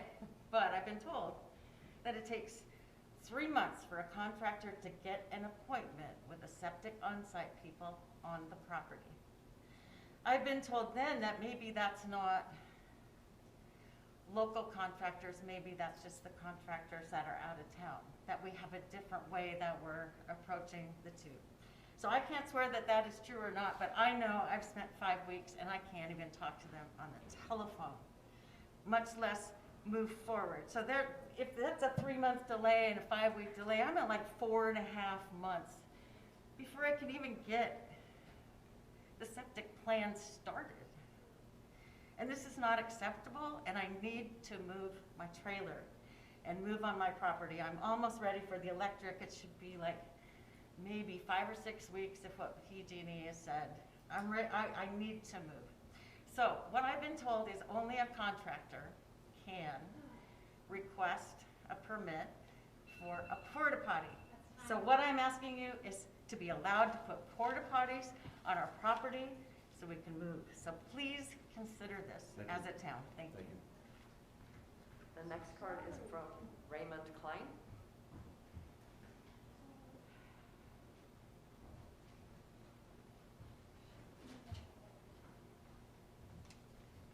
Good evening, everyone. I'm Dr. Raymond Klein. I live at 7057 Molokai Drive. This is a surviving house that I bought on the anniversary of the campfire, so the day has bittersweet connotations to me. It's replacing 2 houses that I lost. When I moved here full-time, I had to resign as chairman of the Public Safety and Emergency Management Committee for the city of Sassoon. One of our accomplishments was a total rewrite of Sassoon's emergency response plan. So when it comes to disaster response and readiness, I bring expertise and experience to the table. I've become concerned about the town's lack of public emergency communication. On September 7th, we experienced a PG&E power shutoff and a town-wide evacuation warning. These problems are related, predictable, and likely to recur perhaps as soon as tomorrow. When power is out for an extended period of time, TV and internet become unavailable. My outage lasted 34 hours, so my cell phone battery became exhausted. Thus, Code Red became unavailable. The only way I could be notified of was by what my generation called the transistor radio. There was no way I could be notified if the evacuation warning elevated into an evacuation order. The alternative of having first responders go door to door to inform residents is time-consuming in an emergency and diverts an expensive asset for more vital functions like traffic control. Do we even know which properties are occupied and where to send them? I have extreme distress that the town can't publish vital information during a PSPS outage. The problem is there's no official news source for town residents. Which Chico radio station should we turn to? Can we rely on them without an official memorandum of understanding? AM radios can be had for as little as $6. Cheap enough for the town to provide one for each household. NOAA weather radios are about $20 to $30. They turn on emergency automatically in an emergency. The town identified a radio station as a Tier 1 need. It's not an expensive undertaking, even if it needs to be built from scratch. We are approaching the 2-year anniversary of the campfire, and nothing has been done except a needless survey. This is an atrocious abdication of a needed public service by the town. It's unconscionable in light of all the money that has filtered into the town and the risk to lives. I have a couple of moments more, please. Wait, we gotta keep moving, so. We got your Justin, we're gonna be talking about that later tonight, if you wanna stick around and listen to that. Okay. Okay, thank you. The next card is from Anna Swanson.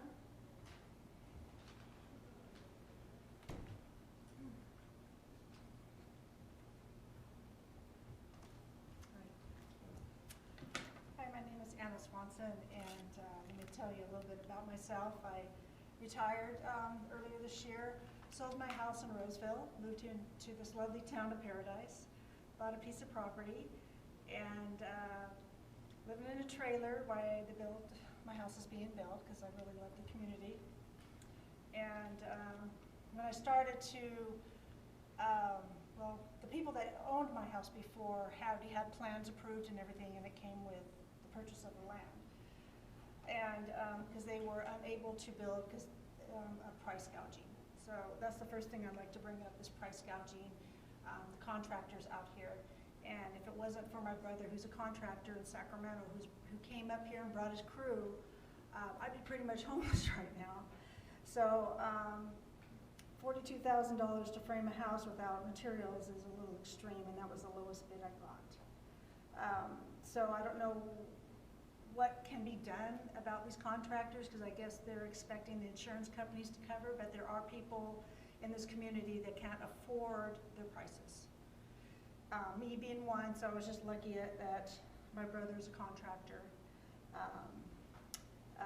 Second is funding for non-fire victims other than just the septic. I know that was passed, and it's not all about me, but if you want to rebuild this community, I think a little bit of funding to help those who want to move up here like me would be an incentive.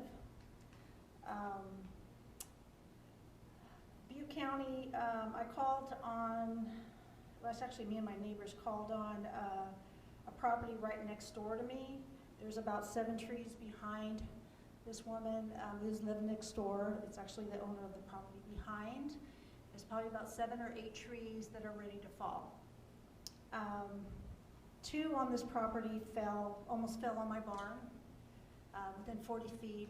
Ruined a fence. Butte, we complained probably about 2.5 months ago. Butte Fire Counselor, they came out, they marked the trees, and the trees are still there. And one is leaning really bad. It can either fall on my neighbor's garage or on my new house that's not even completed. So I don't know what the priority is, because I had a neighbor on the other side of me who has a property owner behind her and him, and behind me. All of a sudden, they complained about their property, and all of a sudden, bam, all these trucks were there, within a day, just after this fire scare. So I don't know what the priority is for who gets first choice in removing the trees, but those, like I said, those trees have been marked for about 2.5 months. Okay. Thank you. Thanks. And more of it. My time's up. Thank you. That was the last card I have. Okay, thank you. Thank you to everybody. I have other cards for different items. This was for open. That was for public comment. Public comment, so. So We'll move on. did you fill out a card? I did. And what's your name? Jacqueline Shear. I came up from Chico for this. Is it something that's not Jacqueline on? Scherer? Yes. You want to talk about the urgency ordinance, correct? Yes, anything. Okay, got it. Yeah, well, that'll come up. We'll get to Well, that. I want to talk about anything. What's the urgency ordinance? What is that? Okay, we'll be talking about that. You can come up. That's agenda item 6A that we'll be discussing. I don't know what on your rule. Okay, so we're gonna move on to our public hearing. So I wanna ask again, we have rules with that. We have 15 minutes of total time in which the proponents and opponents each have 15 minutes, 3 minutes per person. And again, we have several items, so we're gonna stick to those rules very closely. So we're gonna conduct a duly noticed and scheduled public hearing concerning the establishment of needle and syringe exchange program within the town of Paradise.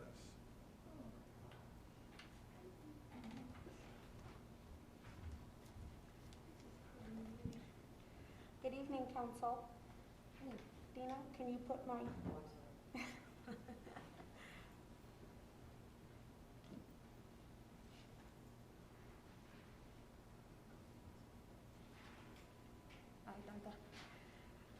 So the needle and syringe exchange program ordinance,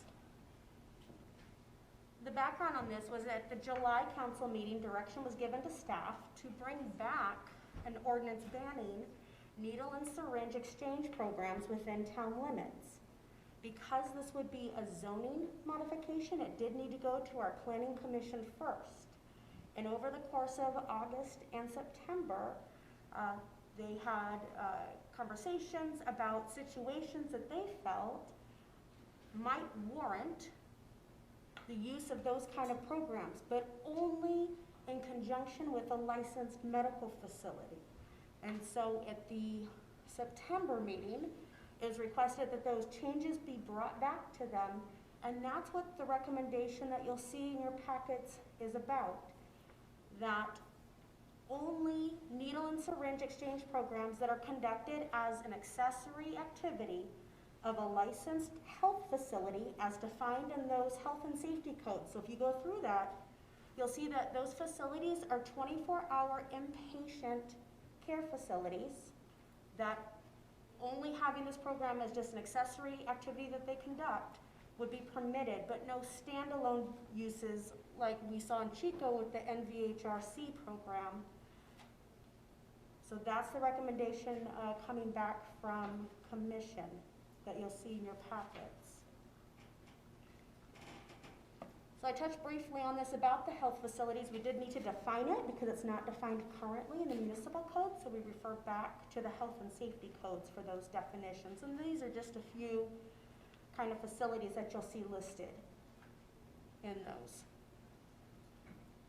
So the next steps for this ordinance would be to introduce the ordinance tonight as recommended by the Planning Commission with that exemption for the medical facilities, or make further amendments if the majority of town council would like to, and then we'll bring it back next month for a vote so that it'll be effective in December. And if there's any questions about those Planning Commission hearings, I'm happy to I have a answer those for you. question. Yes. Similar ordinances have been adopted by other municipalities here in Butte County. Did any of them have exceptions? Not to the best of our knowledge. No. These kinds of facilities, if you go back to that slide Yes. that listed them, Yes. if they're providing drugs using syringes to their patients, they would be able to do that whether or not this exception was in here. Potentially, if it was a chemical dependency recovery hospital. Or even if it's a psychiatric hospital, if they have something that's prescribed for a patient, they would still be able to operate their normal way, whether I or guess not. that would probably be a question for legal counsel to make sure that if that exemption was removed, would it allow those facilities to still operate that as an accessory activity or not? If Well, otherwise it's no, written as a I'm ban. not talking about Oh, sorry. exchanging needles. Okay. I'm talking about providing normal care to their patients if they have to give them a shot of something, they can still do that. I'm concerned that this exemption would allow somebody like the NV, whatever they are, that group to come in the back door just by having a contract with one of these places. So at this point, I'd like to hear what the public has to say, but I am not in favor of this exemption. And I spoke to Orville and I have their ordinance here, and Biggs, neither one has that in it. And it's you know, I'm the same way. It was kind of like when medical marijuana came into effect. Just about every place that had that had an on-call medical person that would write a prescription to a sheet. It didn't matter. And that is my concern too, is that you'd be right at the same thing with this, and I don't see a need to reinvent the wheel, and I don't see in a normal course of doing healthcare that not having that condition in here would harm anything. So I like the ban without without that in there. So I have a question along those lines. Is, with this exemption, is it saying that they can do a needle exchange on the property, but is there anything that says that they have to use the drugs on site? In other words, would they just be switching needles and off they go? Or is there a way to say, you can do that, but they have to be on site to consider? Well, hospice could be off-site. I mean, it's in your home anytime. Hospice is. You're right, but this is an actual hospice facility, like the one on Billy Road versus hospice services? Yeah, It says 24-hour inpatient facilities. Right, so my question is, are we saying we'll allow this, but you have to do it on site at one of these facilities? It doesn't, you're right. Or is it, or are we saying these facilities can hand out needles? You are correct. There's nothing in the language that would stop a facility that, even though they're treating patients in-house 24/7, from running another program potentially where people are leaving, even though that's not part of their normal business plan. But you're right, it doesn't specify that they couldn't. And I think ultimately, I just want to portray that what the commission was just trying to do is just have some understanding and some grace on those folks who maybe have made bad decisions and are trying, right, to get better. And that's really what the crux of the changes were about. And we'll go into that Why later. don't I we, have more thoughts on that. Why don't we go to the public hearing and see what people say? So we're going to open it up at 7:46. And do we have any cards to this? So I have one card, but I also did receive one public comment from a Dawn Durfee on this item, and she strongly opposes the needle ban, the needle distribution program. So she does not support needle distribution. So she would be for the ban? She would be for the ban, yes. Oh, yes. And then I have one card from Steve Culleton.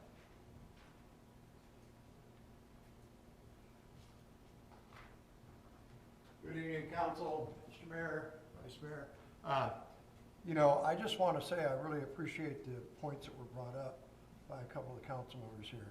And I would be in complete support of eliminating any place. If we're going to ban needle exchange programs in our community, let's ban them. I have been to Chico, was forced to live there after the campfire for a year.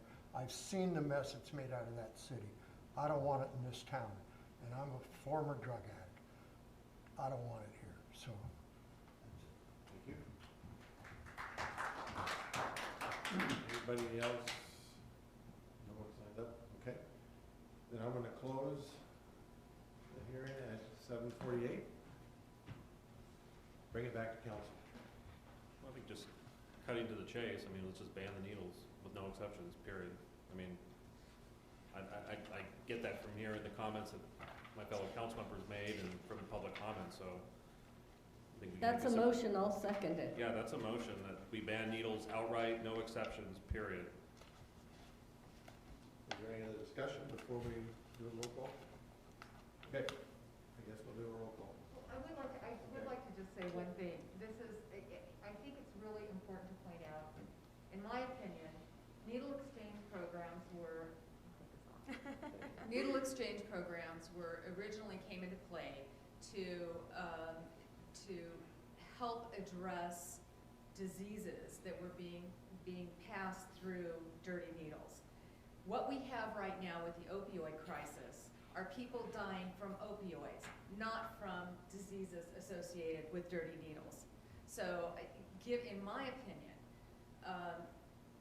giving people access is killing people, and I don't want to see it in our town either. Good point. Okay, thank you. Roll call. All right, so just to confirm, this is waiving the first reading of Town Ordinance number 599 and reading by title only, and introducing Town Ordinance number 599, an ordinance amending tax regulations within Title 17 of the Paradise Municipal Code relative to prohibiting the establishment of needle and syringe exchange programs within the town of Paradise. And I am crossing off the not associated with the health facility. Exactly. Okay? All right, so this is the first reading of the ordinance. The ordinance will come back to council next month for approval, and then it will be effective 30 days after that. All right, okay, roll call. Vice Mayor Crowder? Aye. Councilmember Jones? Aye. Councilmember Schuster? Aye. Councilmember Zuccolillo? Aye. And Mayor Bowler. Aye. Thank you. Okay. All right, thank you, Susan. All right, 5B, conduct a duly noticed and scheduled public hearing to solicit comments regarding the proposed substantial amendment to the 2019-20 annual plan of the Community Development Block Grant. Good evening again, Mayor and Council. So tonight we were asking you to hold a public hearing to solicit comments on a proposed substantial amendment to the CDBG program. As you recall, back in June, we asked you to move $520,000 from our housing assistance program allocation to rental rehab so we could help CHIP rebuild Paradise Community Village. After we did that, Paradise Community Village and CHIP came to us and said we actually don't need those funds anymore to meet their current construction schedule. And so, as a result, we have funds there with no project. So we are asking for a substantial amendment to move those funds back into our housing assistance program where they can be used in conjunction with our other existing funding, including the $25 million from CalHome, to help residents rebuild after the Camp Fire. That is the gist of the substantial amendment, so if there are any questions, I'm happy to answer them. Any questions? Okay, you did great. Dina, we're going to open up our public hearing, 7:51. Is there any cards to this?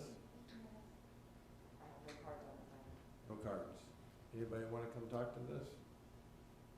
Seeing nobody jump to their feet, we're going to close it at 7:51.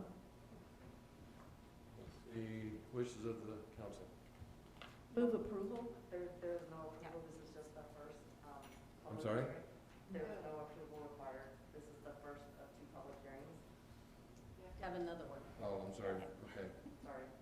That's why you said it twice. No actions required this time. Thank you. Sorry. Thank you, Colette. All right. And then we're going to conduct a duly noticed and scheduled public hearing to establish Underground Utility District 20-1. And I am going to have to recuse myself. I believe. Yeah, I'm recusing myself as well under advice of council. So if you could take over this part of it. Thank you. All right, good evening, Vice Mayor Crowder and Council. Thank you for your time on this item as well. We are here to open a public hearing relating to the undergrounding of utilities in Paradise. Dina, would you mind starting this slide? Thank you. Okay, so some background information here. During the 2018 Camp Fire, evacuation corridors in Paradise were adversely affected by wooden burning utility poles carrying electric and telecommunications lines which had fallen into the roadway, creating extremely hazardous and precarious situations for the evacuating public as well as first responders in their attempt to assist with evacuations, firefighting, and saving lives and property. So I'm going to quickly wrap up the emergency opening work here as well. In the days and weeks following the campfire, PG&E began resetting temporary utility poles for power restoration. This work was done with little to no municipal oversight or permitting, and the objective was to safely open the town as quickly as possible.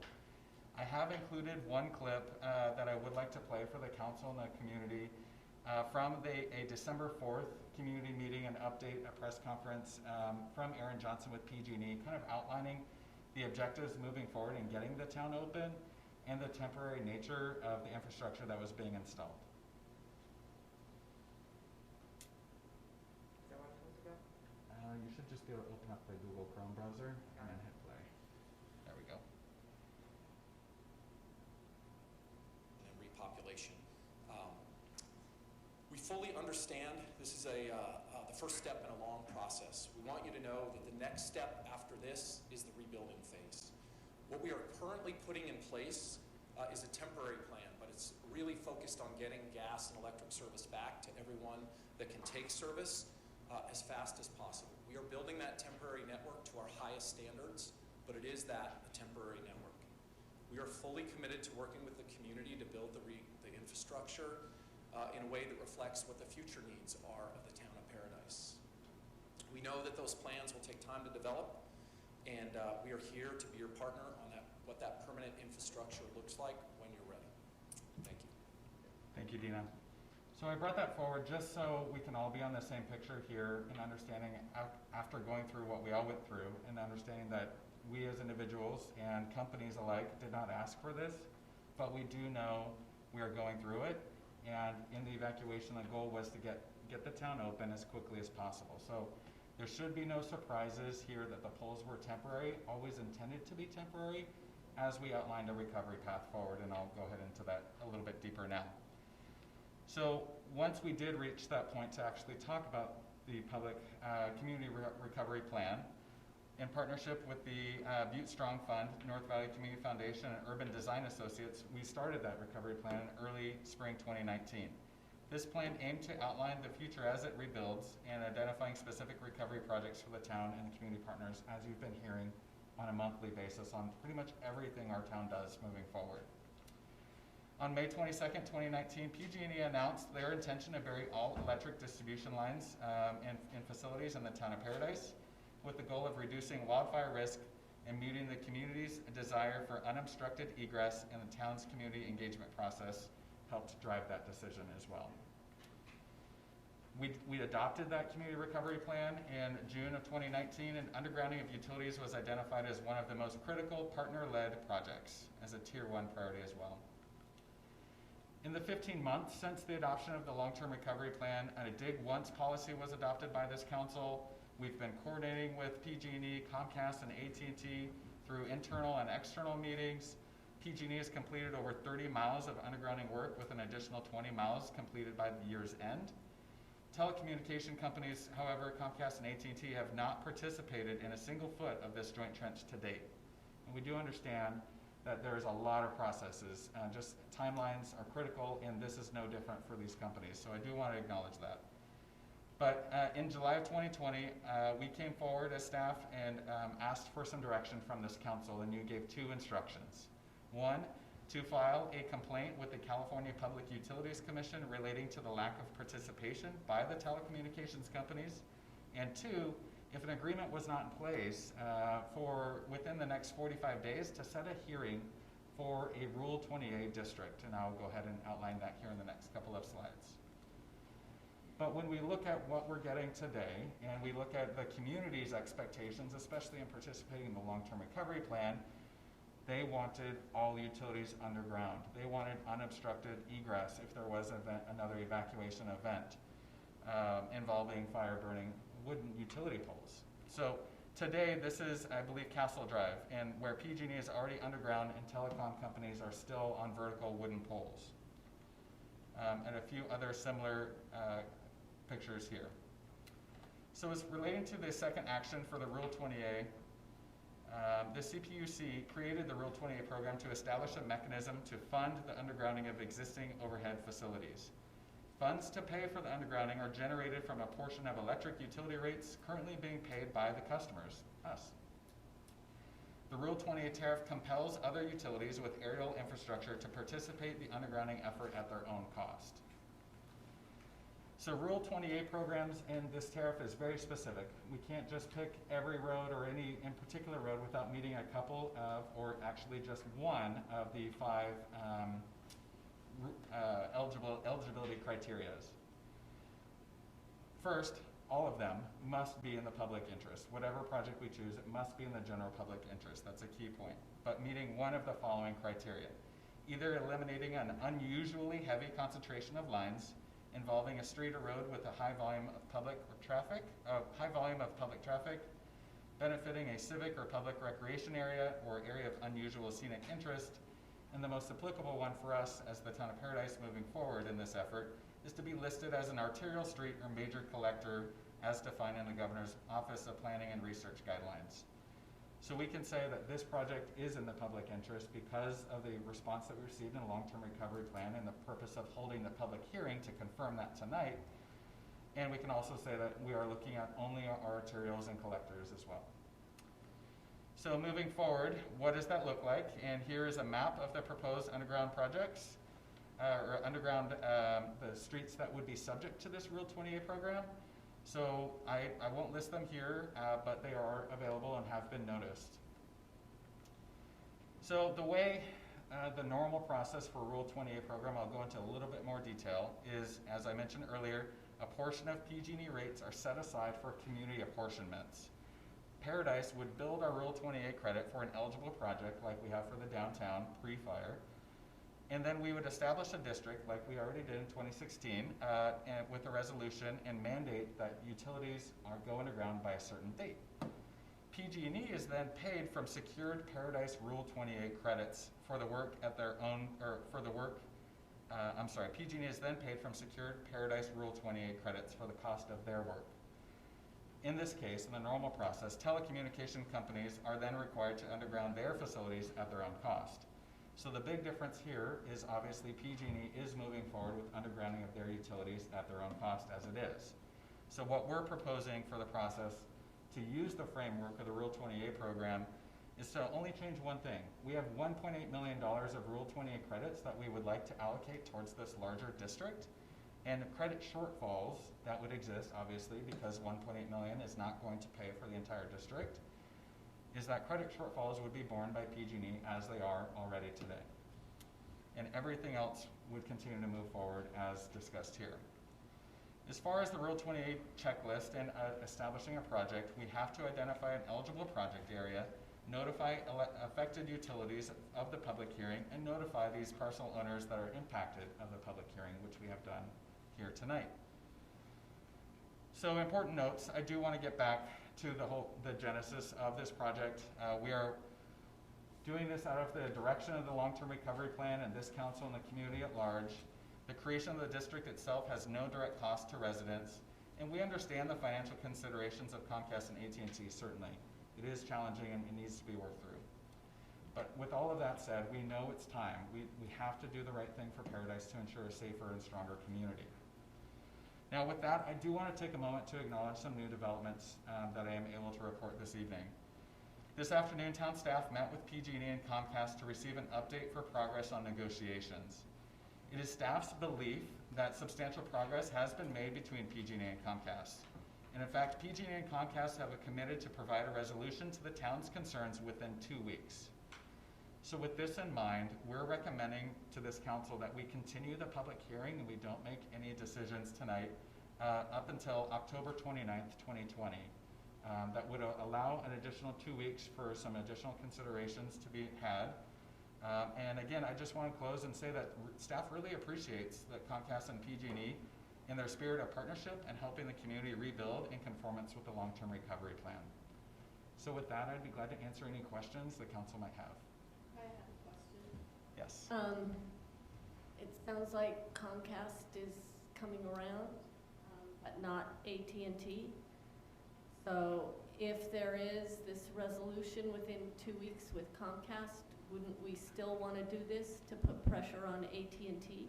Well, that is something that I would like to investigate further. We do have the CPUC complaint that's advancing as well with any scenario. We're hopeful for an extension of time as well on that process to provide additional time for this to be resolved without further complicating and adding additional layers. We understand, and we even reported 2 months ago in July, that this is all a comprehensive strategy to try and get a resolution. In absence of this effort, I'm not sure where we would be, but we know that we have to do something. With that, we are pleased to hear about the progress with Comcast, and it is my belief that in the position of being the last person literally on the pole, that's not going to be a good place for a long time here in Paradise. To be quite honest, if only 2 out of 3, or let alone 1, go underground, we might as well just do none, because the poles are going to still be standing on the edge of the road, and that is not what our community is asking for.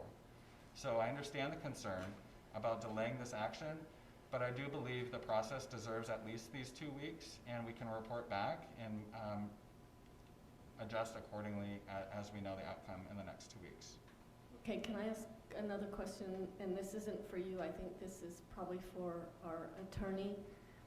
If Comcast signs on and AT&T doesn't, and we get our broadband, so our community would have a choice between Comcast and broadband, and we've still got AT&T on these poles, can we rescind our franchise agreement with AT&T and tell them to go away? I don't know that we could do that, and that would require some investigation, but I think it would be really premature to make such an opinion right now. I think the better course is to put this over for 2 or 3 weeks, as has been recommended. I'm willing to do that, but I'd still like the answer to the question. I think it's worth investigating so we know whether we could force them out if they won't play in the end. We can look into that and discuss it offline. Okay, thank you. So with that, do we have any proponents that want to speak? So at this time, you could open the public hearing, and we could, again, staff is recommending continuation of the public hearing to a date certain. So with that, I'll let you do that. Let's open the public hearing. It's 8:05 now. Any cards, Tina? So I do have email comments from people, and then I do have some cards. I'd like to read just the cards first, or the emails first. Jeffrey Miskin would like cooperation from the utilities. So he supports the undergrounding. Richard Bradlin does not support it because the rates will be increased and they want the town council to focus on lowering the building costs. Ed Schilling is in favor of removing the poles and undergrounding the utilities. Jay Bink is in favor of undergrounding the utilities.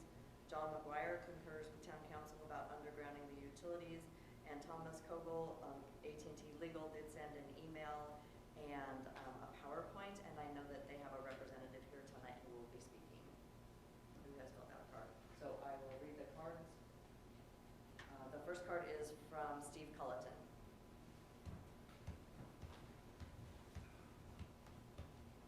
I got 3 minutes, Rick. Steve Culleton, Forest Service Road. Forest Service Road's a private road. We have over 100 miles of private roads in town. And talking to Mark, I understand that this is only for the town-owned roads that this Rule 20 thing would apply to. And that's all fine, well, and good. But one of the criteria is any roads that are used for recreation and stuff. Forest Service Road feeds more road where we have horse arena, dog park, and Paradise Park and Recreation ball fields. So I would want to have my road included in that. But one of the things I learned in talking, and I had a chance to meet with the CEO of PG&E and had some conversations with him. The long-term arrangement, to Jody's question, is AT&T leases the poles from PG&E, and it's been a long-standing arrangement. And then Comcast sublets from AT&T. So the pole is leased to AT&T. And there's a long-term agreement that if PG&E ever abandons a pole, that AT&T, by agreement for years now, decades probably, buys the pole as salvage. And so there's a whole battle going on with that. We can hope they come around. Because I know there's groups of people, not me of course, but I have heard on social media of groups of people with chainsaws that if the poles remain, would probably cut them down. The poles have got to go. People died because they couldn't get out of this town during that thing.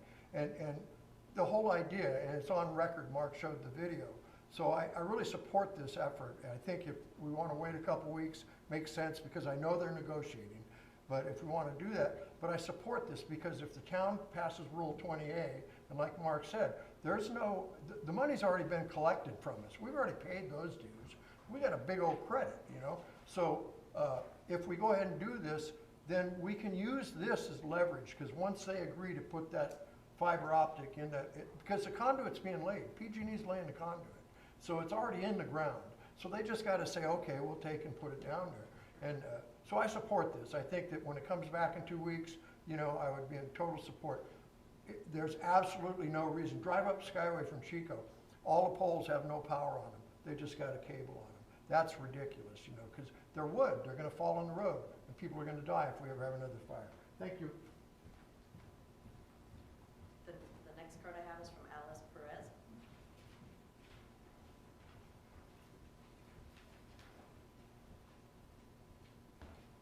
Good evening, council members. My name is Alice Perez. I work with AT&T. I'm a Director of External Affairs. And I just want to let you know that AT&T has been committed to working with Comcast and PG&E to find a solution that would create a mutually beneficial resolution for the town. Unfortunately, we were in negotiations with PG&E when the bankruptcy proceedings began, and therefore we had to stop our discussion. We were supposed to be at the meeting today, but unfortunately because of schedule conflicts we could not be. However, we are meeting again with PG&E this week. So I definitely support you guys holding this over. We want you to know that we are committed to finding a solution, and we have been at the table. We've been at the table here for several discussions, and we've also been at the table in discussions with PG&E and Willow. Thank you. The next card is from Carol Wright.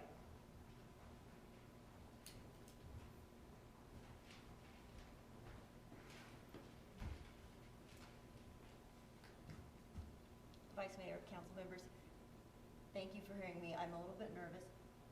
I agree with what has been said. I'm encouraged by the AT&T comment. My concern is that our property's on Edgewood Lane, which was one of the highest concentrations of death rates in the Camp Fire. My husband was trapped by the Camp Fire and burned. He survived. Couldn't get out for days afterwards because of the power lines that were down. His leg he thought was broken, and so he was trying to ride his quad, but he couldn't negotiate around the power poles. We had a panel of, it looked like assessors coming down recently, assessing the undergrounding, and they informed us that the town is not going to fight for us to put on the gravel portion of Edgewood to have the utilities other than PG&E undergrounded. So my concern was raised there because I felt like we're being orphaned down there. They said the town had instructed them not to place conduit for the communications. So that is my big concern. Are you allowed to answer questions? Can someone speak to that? I think if it's okay, I think Mark is the one that you need to talk to. Who's Mark? He's right there. Okay. I'll get your contact information and follow up. Okay. That does not sound consistent with the. Okay. They said that they were instructed to place conduit down to where the pavement ends and then stop at the gravel portion. I'll get in touch. Okay. Thank you. Thank you. That was my last card. We'll close the public hearing at 8:11 and back to council discussion. I'll move staff recommendation I concur. to take this to October 29th. I assume we would then have a special council meeting, is that correct? Is that council meeting going to be at 6 o'clock? Is that what? Let's keep it at that. Okay. Does, We don't need it, do we need a vote? This is just concurrence to. roll call on this? Okay. Oh, we do. Roll call. Vice Mayor Crowder, Aye. Councilmember Jones, Aye. Councilmember Schuster, Aye. Councilmember Zuccolillo is absent, and Mayor Boland is absent. Thank you.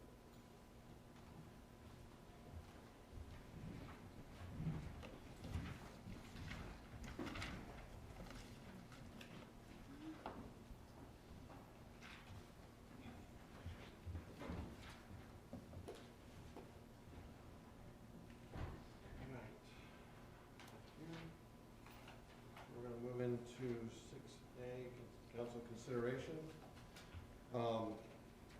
Okay, so we're gonna consider waiving the reading of entirety of Town of Paradise Urgency Ordinance number 600 and adopt Town of Paradise Ordinance number 600 and urgency ordinance of the Town Council of the Town of Paradise repealing urgency ordinance number 598 and adopting new ordinance relating to interim housing accessory buildings. Thank you, Mayor Bowen.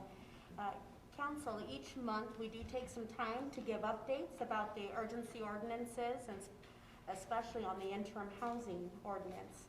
Tonight it's on for council consideration because as discussed in previous council meetings, staff has made it a priority to be reaching out to those residents who have temporary use permits but do not have rebuild permits to find out what the hurdles they're facing are regarding rebuild. That way we would have better information to understand what we could do or what it is that they need to be helped to get to that solution of permanent housing.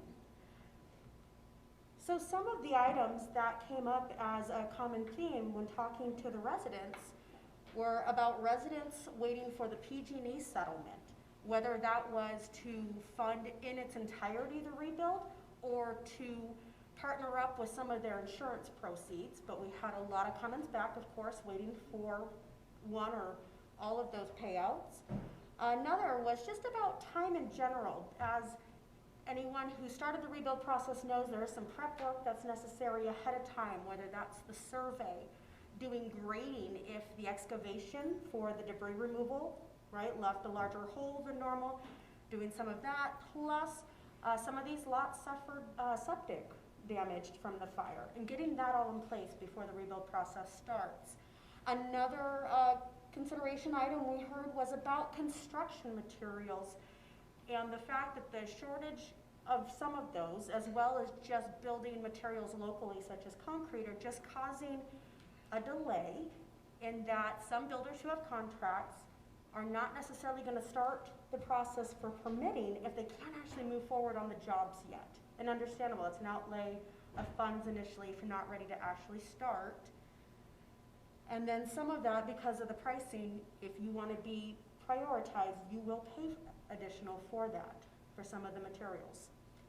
Also, there's COVID-related impacts, and that's part of some of the materials issues that we're having, is that we do import a lot of building materials, and so that slowed down just a little bit, or caused a pricing change to get what is available.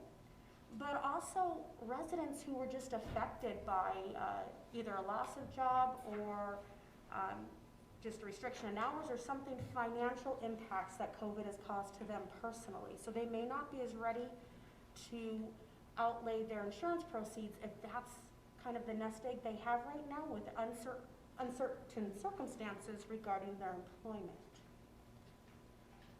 So we listened to these hurdles that residents were facing, and really it comes down to, and this is no surprise, time and finances, right? That's what they need to bridge the gap between the interim housing and the RVs and the permanent housing we're trying to get everybody to. So that brings us back to council with some different options to consider. As this ordinance is nearing its expiration of the end of the year, we wanted to come back with this information, provide some potential options for council to take action on regarding this input we're receiving back from the residents. So option one would be just to end the ordinance as scheduled at the end of this calendar year. That means that any resident who has a temporary use permit issued who does not have a rebuild permit issued to them would be in non-compliance, and we would start towards that abatement process.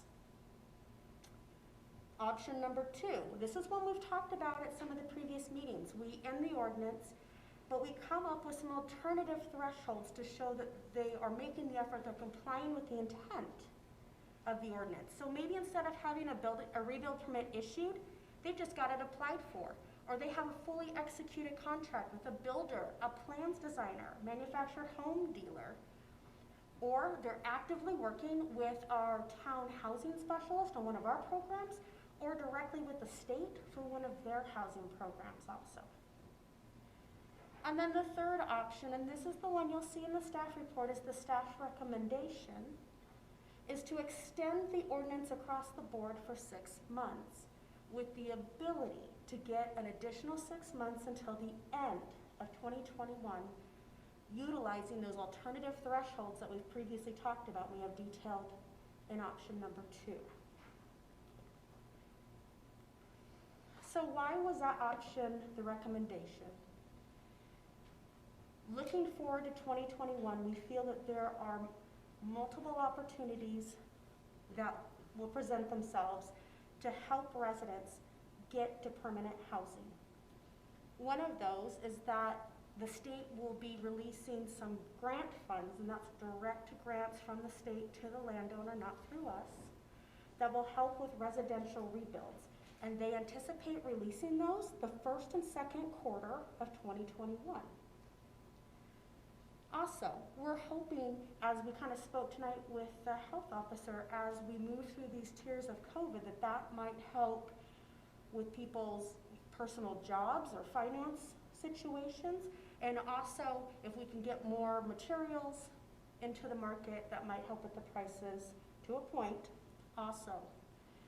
We're also optimistically hopeful that one, if not more, PG&E payments may be made next year. And I know a lot of people are waiting for those.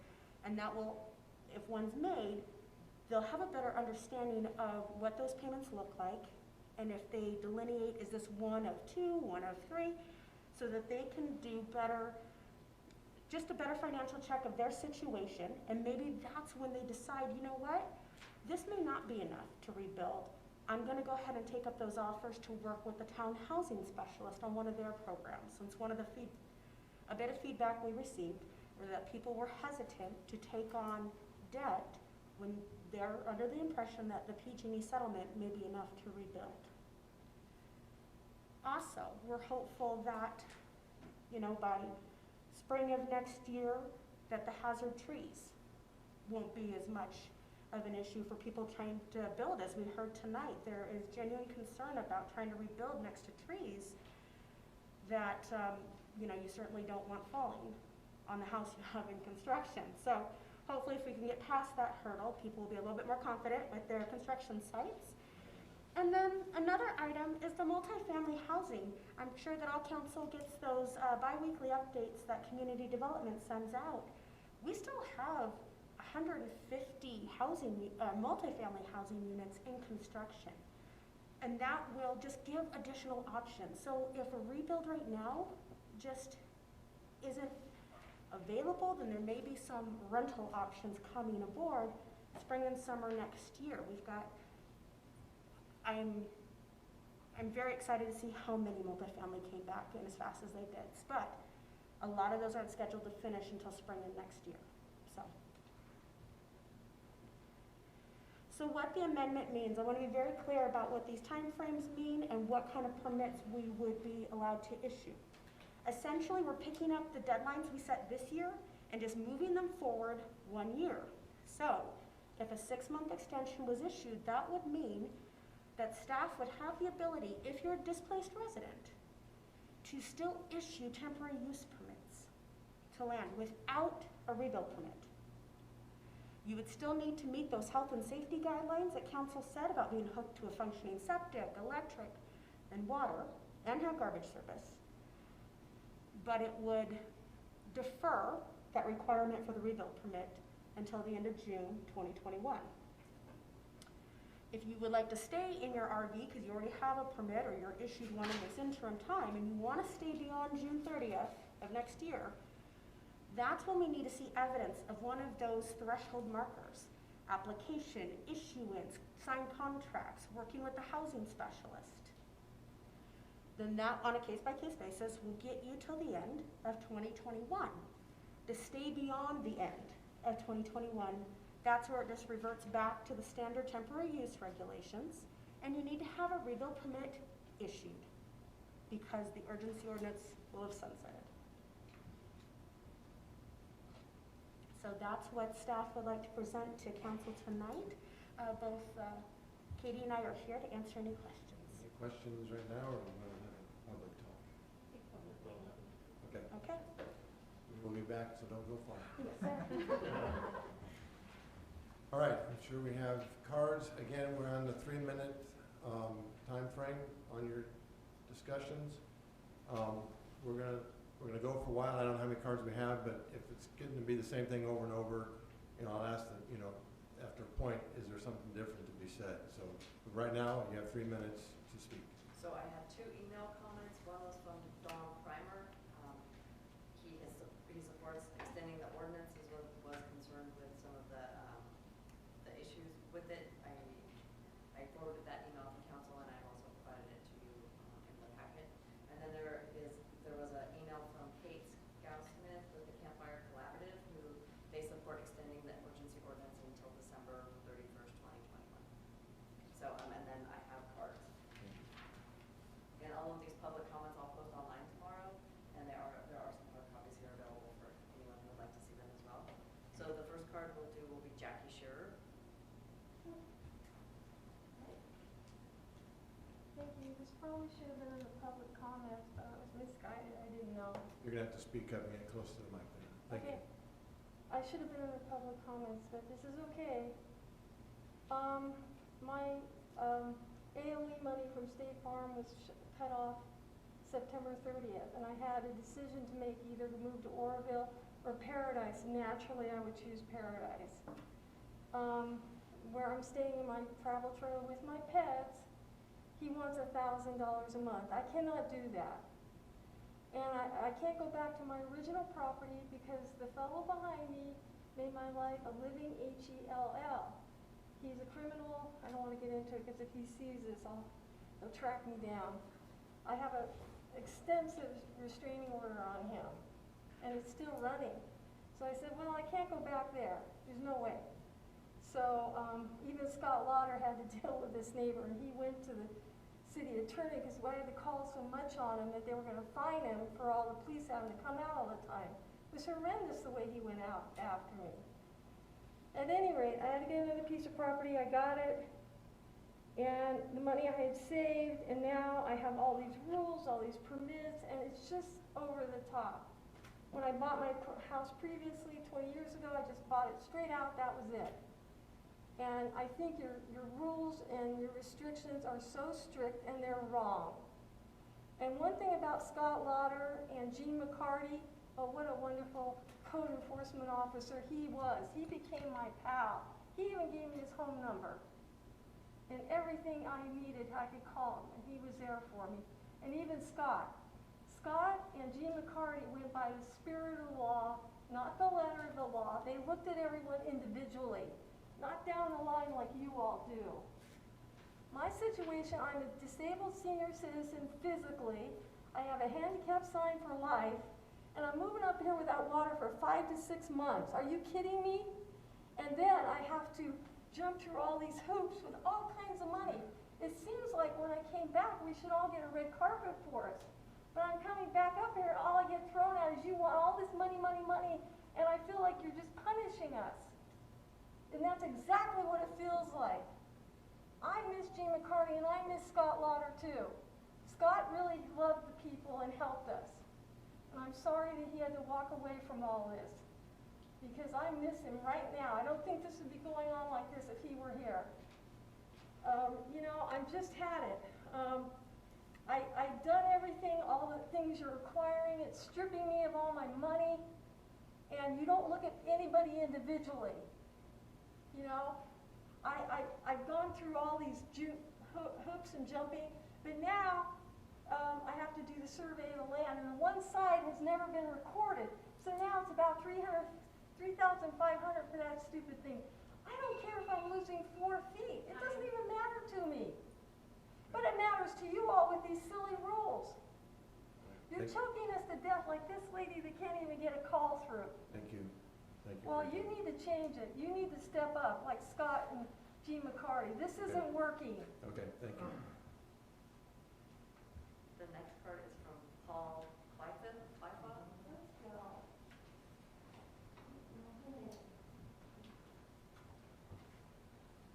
Mayor, Vice Mayor, Town Council. I got my son living on my property in a travel trailer who lost his rental. He can't afford it. He's got a minimum pay food service job. He just went through the COVID thing. He was laid off for a couple months. And he's been living, and when we moved him onto our property back, when we came back into town, December of 2018, we went to the town to check on our septic. They said it was okay. And we asked about living in a travel trailer since we have a standing house.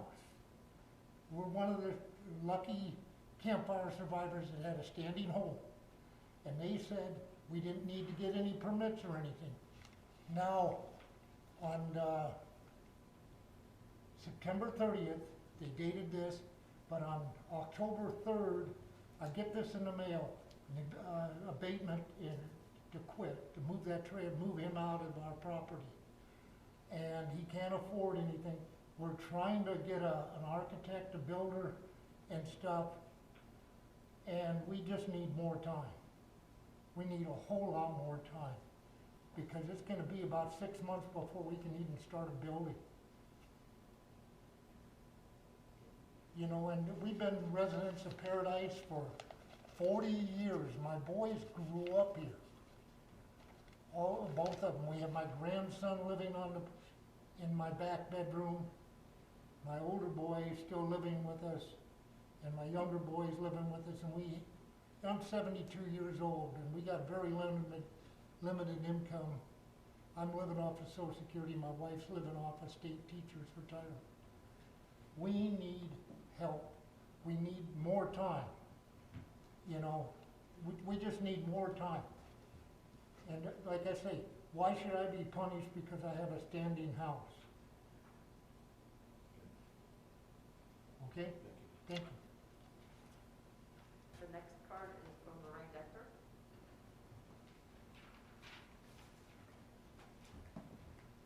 Thank you again. Lorraine Dector on Scottwood Road, lived here since 1978, and I'm a journalist in the region. I started at the Ridge Gazette, if you remember. Happy Talk, if you remember all that. I would like to request that no matter which of these scenarios you pick, you make it so a building permit is not required by December 2021, and I'd like you to consider that some of these delays are just impossible for us to navigate, no matter how hard we try. And some of these are town-created delays, as I discussed earlier. So I would like at least to have maybe that it's applied for, at the very least, by December. But it's really not enough time. We really need more time for that because of all the other things that are not happening yet. When you have your list of this, you have reasons for the delays, which is people waiting for the settlement, trying to make a decision on rebuilding and COVID-related delays, but the town delays are not even considered in there, and they do affect us, so I'd like you to consider that as well. In the future of the urgency ordinance, I was just a little confused about talking about residents who have yet to start the process of rebuilding. I don't even know how to understand that definition because a lot of us are trying as hard as we can. And what does that mean that we haven't started yet? We don't want to be considered squatters, and we don't want people who are against squatters to make us move because we're not squatters. It's a different scenario, and we want that respected. So yeah, don't take your anger out on the squatters out on us, and please just think about all the things that are taking so many delays. We got the power pole up, we got the panel up, and they said, and we had to fight to get power to it, and they said it would be 3 months, and that's another month or so. So we're just waiting for all the different things to get the septic. I think my survey's done. There's a lot of stuff that's great that we're making progress on, but we can't do this yet. And one of the things I also wanted to add is scenario 2, you had the list about the building permit applied and the signed contract and all those things. You're not considering on this list something I asked last time when I was here is about the long-term disaster case managers. I'd like to remind you that you guys need to be on the same timeline as that. And so if somebody's working with a case manager and trying to get a volunteer rebuild, I think that should be just as valid as these things on the list. So thank you for your time. Thank you. The next card is from Steve Culleton.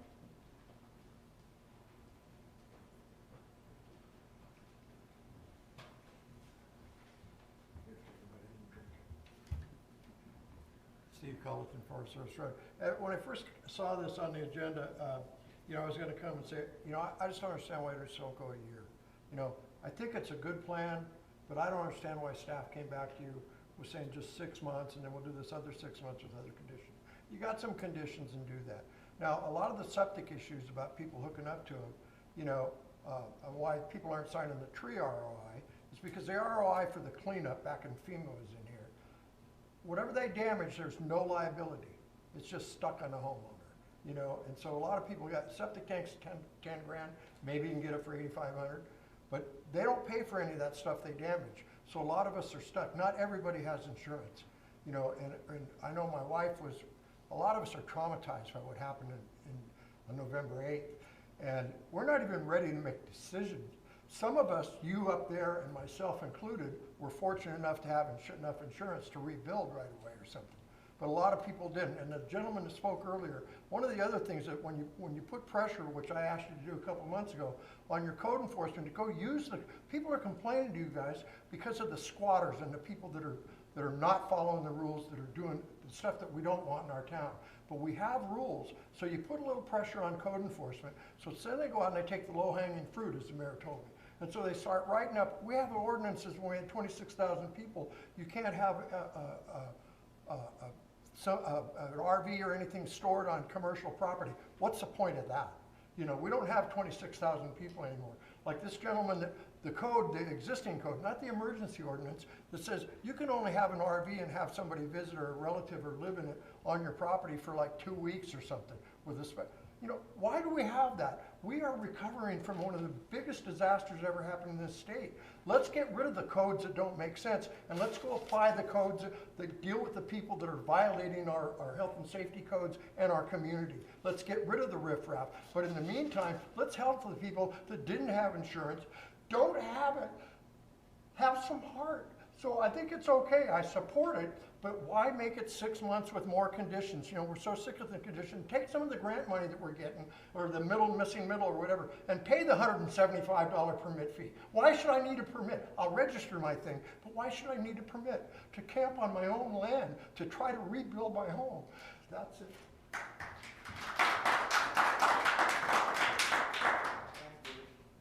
The next card is from Deborah Deming.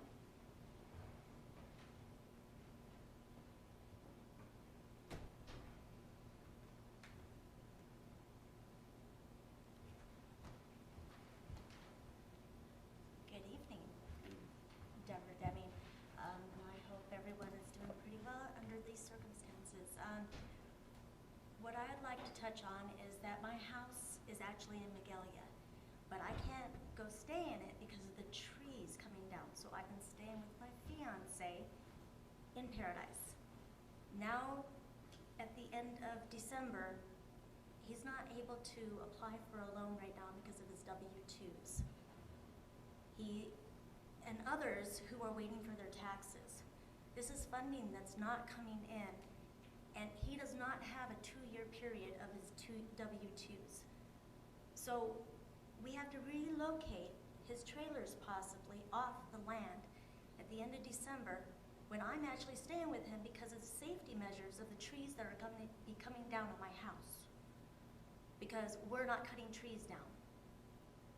So what I'm here is asking you, please extend it 6 more months for those of us who have permits, who have our septics, who have electricity, who have our permits. And gosh, get after them about those trees. For those of us who have houses that it can fall on the houses. I have a new neighbor next door. She's raising cane because part of my trees can fall on her house too. And I don't have the finances. I wasn't burnt down. Only my shed and carport was. So I don't have the money for it. To cut down $2,000 to $4,000 of each tree or whatever they're charging right now, whatever I was bidded. So please take it in consideration for all of us who are living on the land, living out of travel trailers, who have water pipe that we can't drink our water. We have to buy all of our water. It's all septic. We have to drain it. Our food, our refrigerator is a little tiny refrigerator. Anyway, it's camping. And now you're telling us that we're gonna have to move all of our trailers off our properties? We've been living in them for a year, and it's been fine. But we don't have any place to put them. Anyway, thank you. The last part I have is from Randy Viemeyer. Good evening. My name is Randy Viemeyer. I came here 7 years ago from Orange County. Came up here for peace and quiet. I haven't got that. We just got back in August. The property was destroyed, so it's taken me a long time to get it ready to go. The pole that we got took about a year. Just got it in August. We're not squatters, and we're not old retirees with all the time in the world to put up a new house like that. We've been looking, we haven't decided what we want yet. A manufactured home or stick-built home, and the lumber prices have gone up. Plus we have a giant tree, right over our property that the neighbor says he's going to get rid of in June. It's still there. I'm not going to pull a permit and put a house there, and insurance is not going to cover the giant tree hanging over our heads. We finally found peace just being back on our property. We have septic, we have electricity, we have water. I've been replanting everything with fire-resistant plants. I volunteer for Butte County Fire Safe Council. I'm going to school for a heavy equipment operator to help rebuild this thing, and I feel like you guys don't want us here. I feel like we just got back here, and you guys got to go, and it just doesn't seem fair. We just need more time. The virus. This has not been a good year. This has been a crappy year. We've packed twice. Our RV and the truck to take off because we've had 2 evacuations. We woke up to night again. So we just needed more time. It's just what's one more year? It's not going to kill anybody.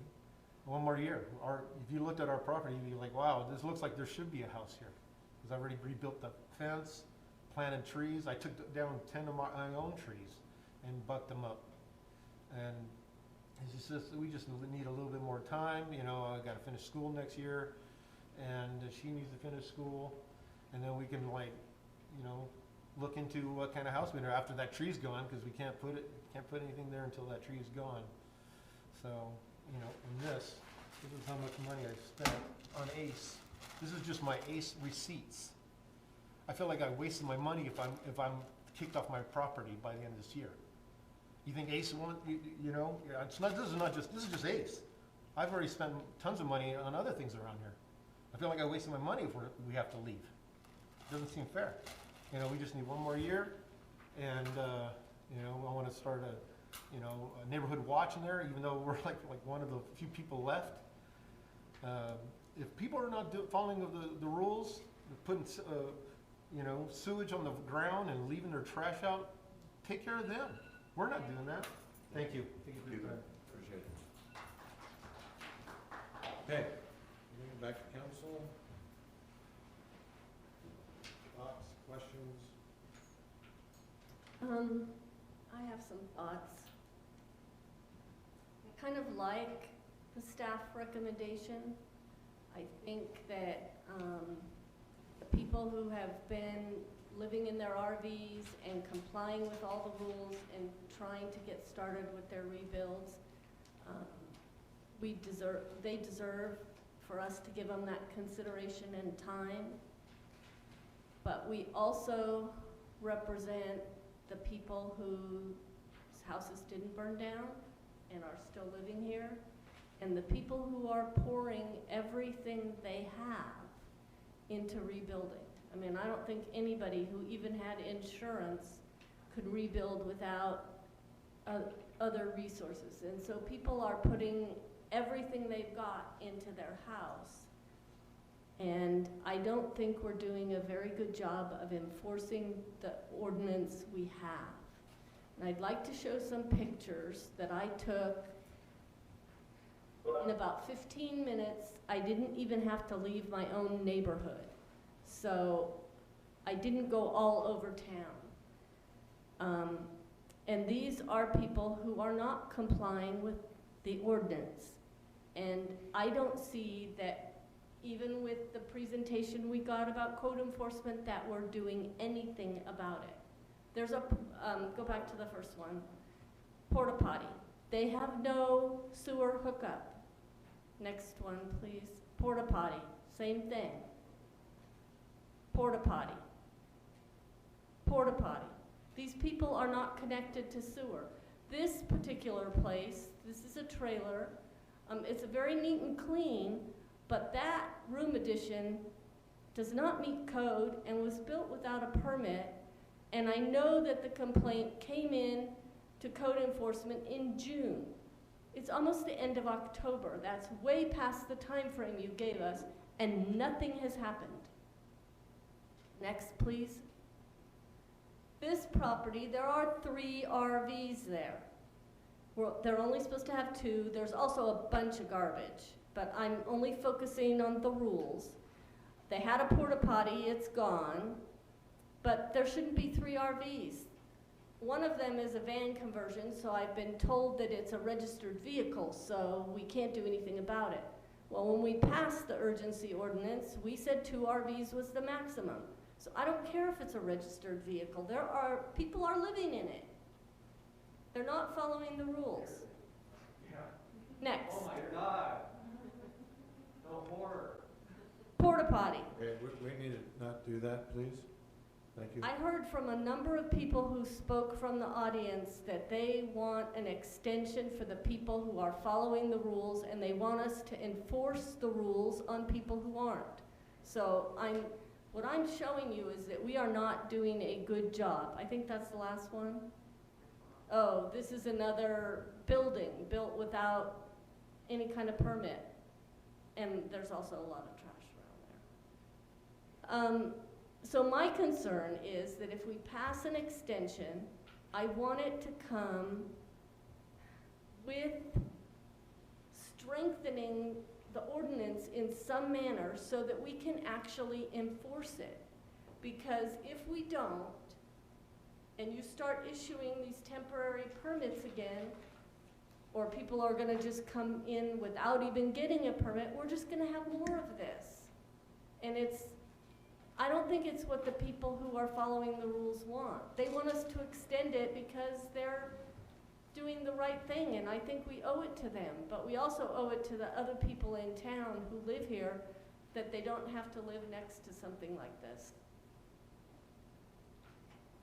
So I'd like the council to consider what else we could do with the ordinance at the same time that we extend it. I kind of like to see, we had talked about it, I think we started to do it and kind of got dropped, but like the campgrounds do, you have a permit and you have it displayed on the property, so PD, whoever can drive by and say, yeah, that belongs there. I'm seeing a lot of new ones showing up now that weren't there a week ago. That I don't see any sewer hookup or what have you, so I assume there's no permit. And again, I do believe that we need to help people that are trying to get back and they're living, they're following the directions and doing the right thing. But again, I'm getting phone calls too, as you, with the standing homes and the rebuilding homes said, hey, we don't want to live like this. I got a ton of calls from Magalia when the county passed their dry camping. And I think we've got to do what's right for everybody. And I do believe that is extending the ordinance, but we've got to extend it, and it's got to be done with the intent that we did when we passed it in the first place.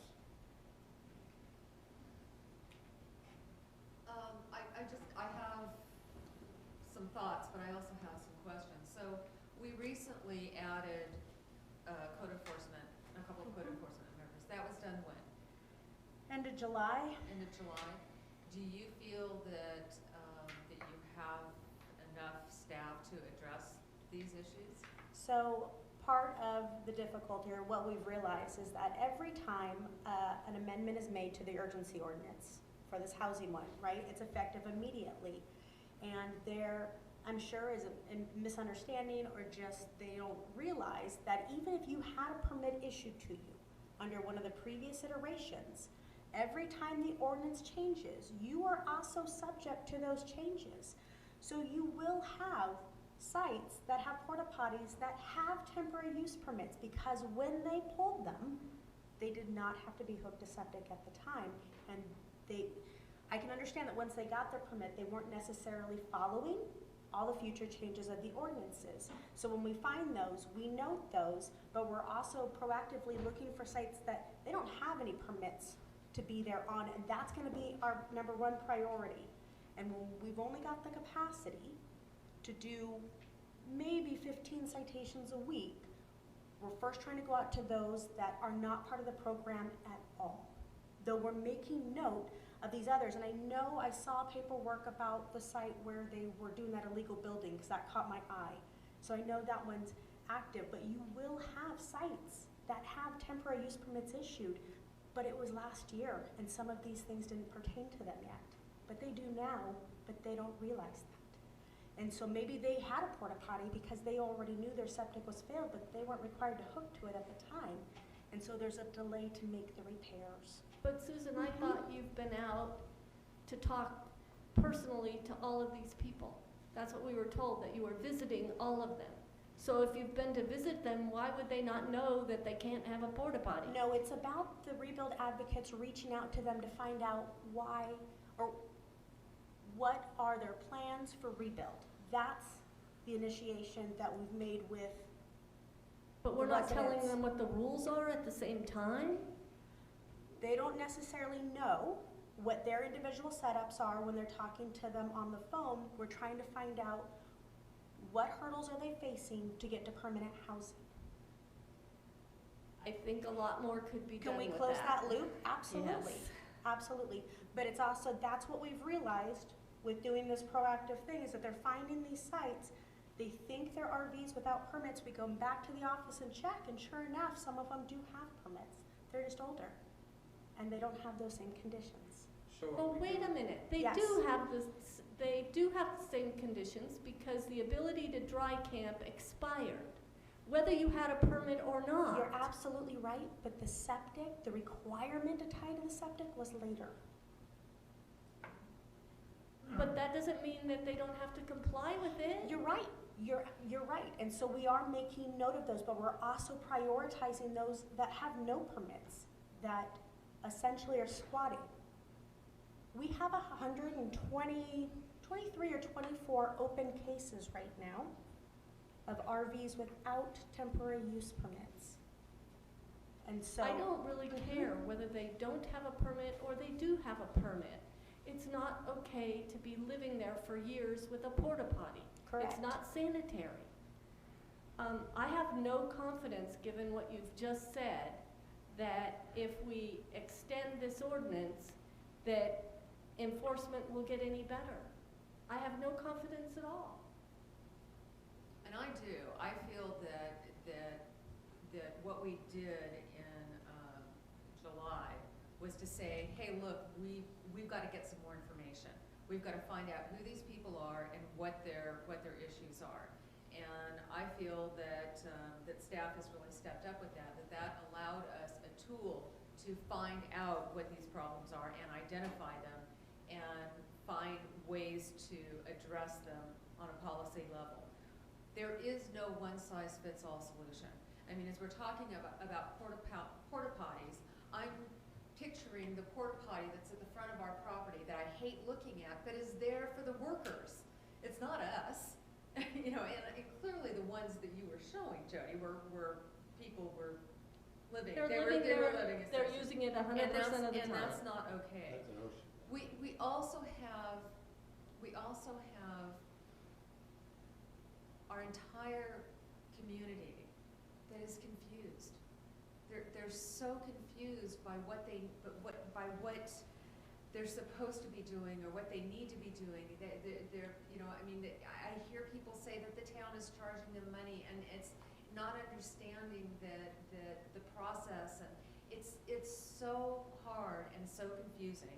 And you throw COVID on top of it, and I truly feel that we need to extend for the 6 months. And I don't want to go further than 6 months, because we need to stop in 6 months and take a look again and see where we are and see how people are moving forward and what tools they've been able to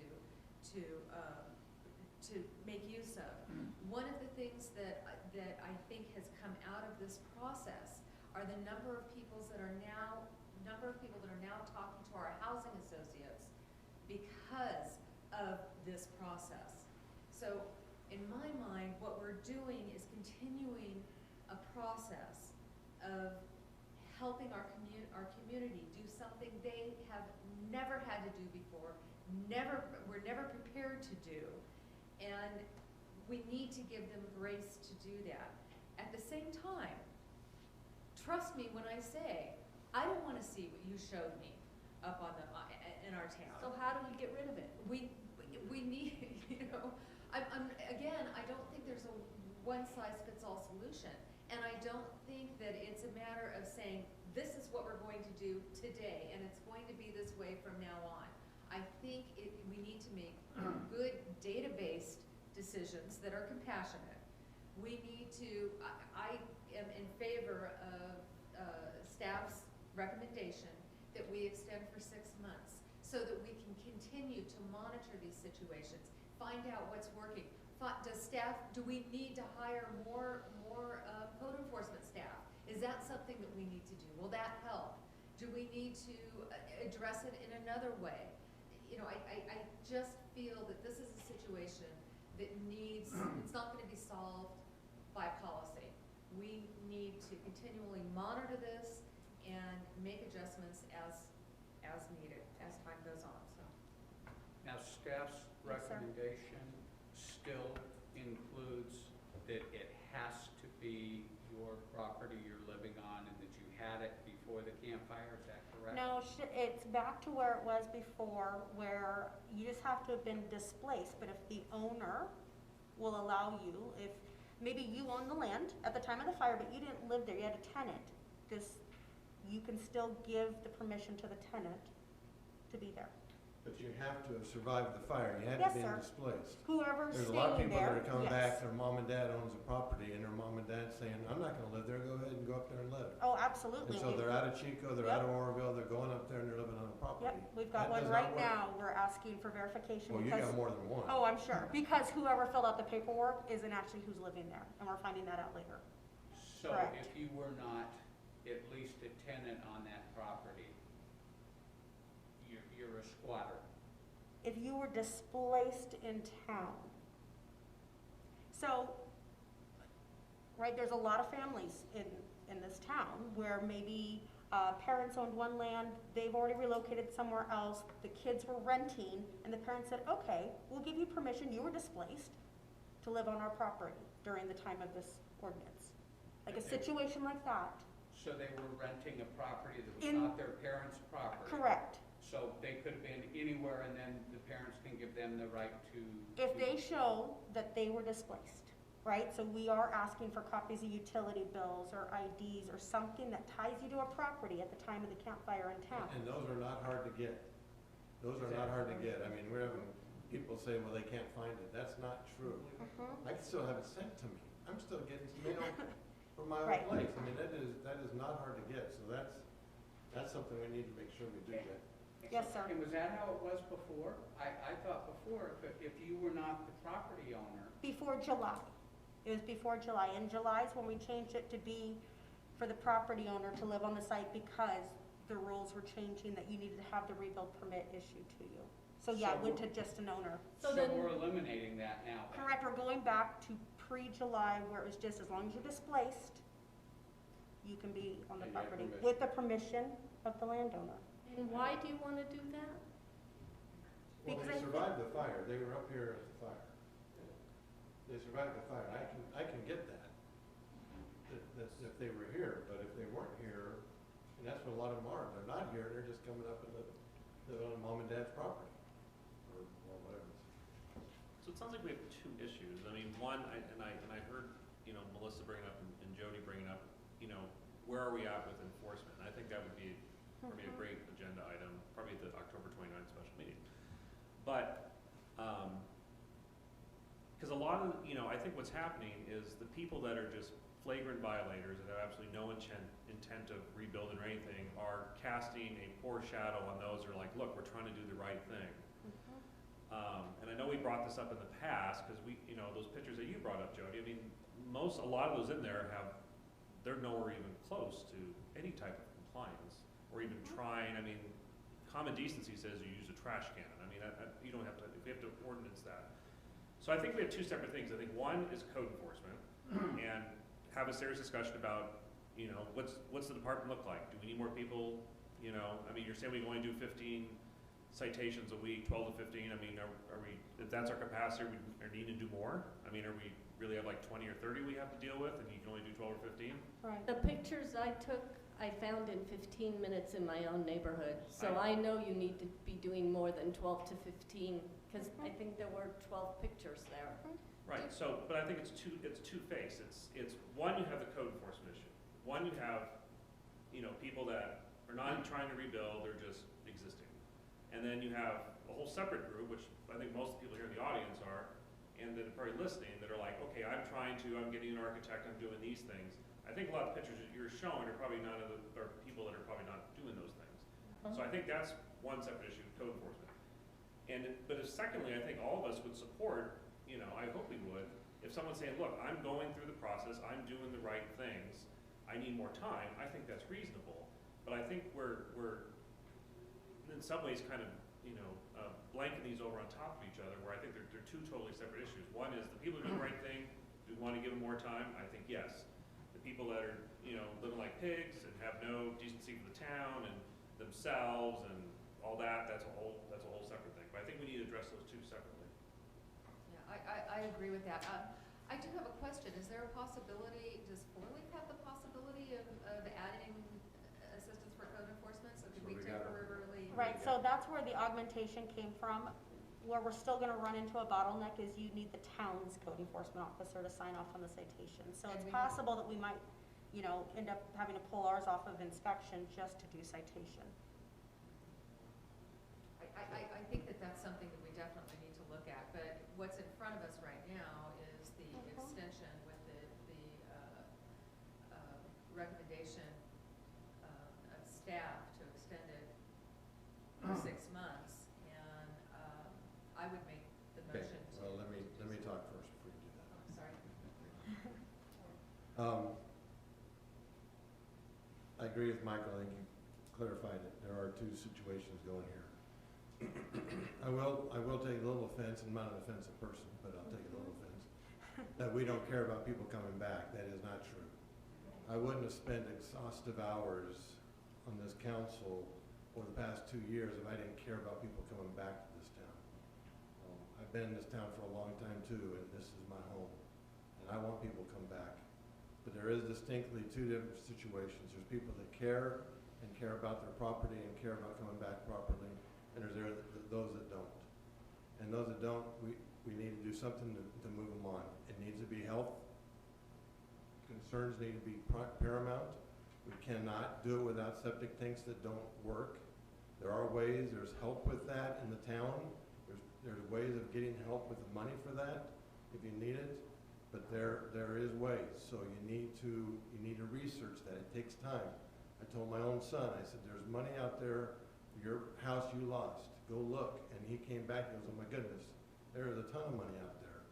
There is. You got to go out and look for it. You got to go work for it. So I think you're exactly right. There are two groups, and we want those that are here to rebuild. We want to help you. That's what this is all about. That's why we're going after all this money. That's why we're going after these grants. That's why we're spending this time. That's why we do countless hours talking about this stuff, is because we want people to come back. So please don't say that. I agree. I think we should extend it. The tough part for me is we represent not only people that are trying to get back, we represent the people, like you said, Jody, that are already here, and they've spent their homes, and they have people next door with generators running 24/7. That's gotta stop. That is no way to be living. That's not paradise, to have a generator next door to you every time. Or trash, sewage going on the ground. That's gotta end. It's absolutely gotta end. And whatever we need to do to make that happen, if we need to allocate more monies for that, to get code enforcement, it's gotta stop. There has been a lot of, I will say there has been a lot of low-hanging fruit that the code enforcement's gone after. And it's stuff that, situations we shouldn't be harassing people about. There's violations that are big, that need to be taken care of first. So somehow we need to go after those people. So I'm open to a motion.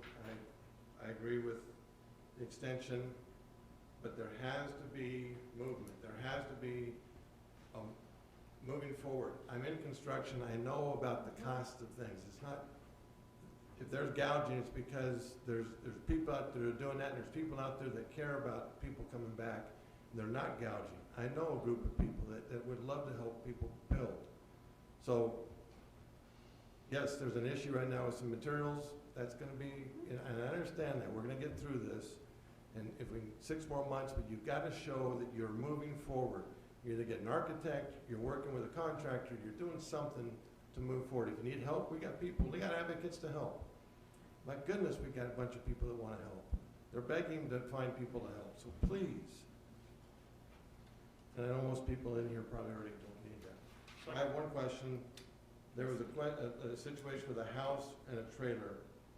Are we not allowing a trailer and an existing house to be used? Is that not acceptable? I'd have to look at that. I don't believe that was changed. It still talked about eligible properties, that you could have an RV on an eligible property, and those included properties that did not sustain fire damage. Okay, what if the house did not sustain fire damage and they have a son that's living in a trailer on the property? Is that okay? Today, if they came in and they did not have a rebuild permit for another home on that property, I could not get them into the process. If the amendment goes through and they were displaced, then yes, I can get them through the temp use process. If this goes through tonight, then you can get them through that process. Yes. Then in that, the house is standing, everything's good. the Yes, trailer because can that's be an there. eligible property. Okay. I get a question and then we'll make a motion. Would you feel comfortable, with council's consent, of course, on the October 29th meeting, you could come back to us with kind of where we are, what we need? Yes, sir. Could we do it at the November meeting? I probably won't be at the, my grandson is getting married. Or the November meeting? The November meeting would be great if you would make that change. Yeah, so to the November meeting, because I think that would address the one side, and I do think giving the extension would be the right thing. So with that, I'd like to make a motion to concur with staff's option C, with the caveat that we have, on the November meeting.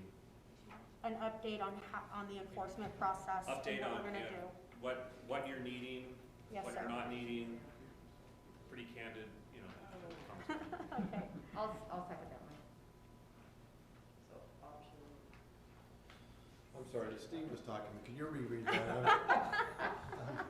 Actually, I was talking to him. I'm sorry.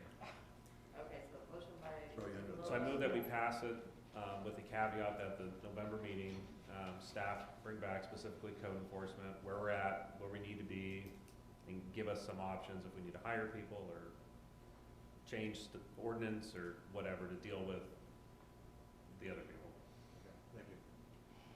Okay, so motion by Zulula and seconded by Schuster, is that right? Yeah.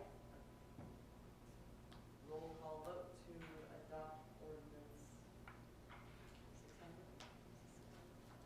600, yeah. Roll call vote, Vice Mayor Crowder?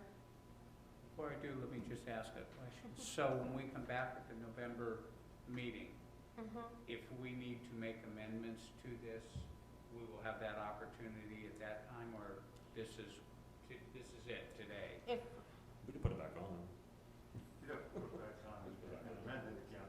Yeah, I think that as I understand the council to be framing this up, the November meeting is to discuss what resources and plan of action there is for enforcing this ordinance that you now are seemingly ready to put into place. What do you want to see different, Steve? Well, I'm not, I agree with extending it. I'd almost like to see it extended as it is and not lighten it up. And that's where I'm. How are we lightening it up? Well, we're allowing, I don't, we weren't allowing people to live on the property unless it was their property. Now we're gonna do that. I don't know what are we gonna encounter with that. We actually have a motion and a second. I think either that has to be rescinded or we need to vote on it and go to something else. But if Steve wants to make a friendly amendment.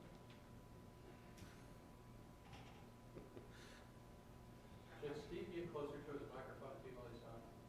Or if you're thinking of an amendment, then propose it. Well, we're gonna discuss code enforcement, so I'll go aye. Councilmember Jones? Aye. Councilmember Schuster? Aye. Councilmember Zuccolillo? Aye. And Mayor Bowman? Aye. Thank you. Do you guys need a break? Before we break, the mayor brought up a point about the October 29th meeting. If I'm not going to be there, we don't have a quorum because Unless you're able to call in, I wonder, would you be able to call in on it? Who else not going to I'm going to be in Utah. Yeah, phone does No. So is it possible to go back to that item and change the date to a date that we could have a quorum? Sure, recall that item and reschedule. Okay, can we do that? Sure. We could, what is the Monday after that? After the. Yeah, I think it's November 2nd. Yes. And when's our normal council meeting?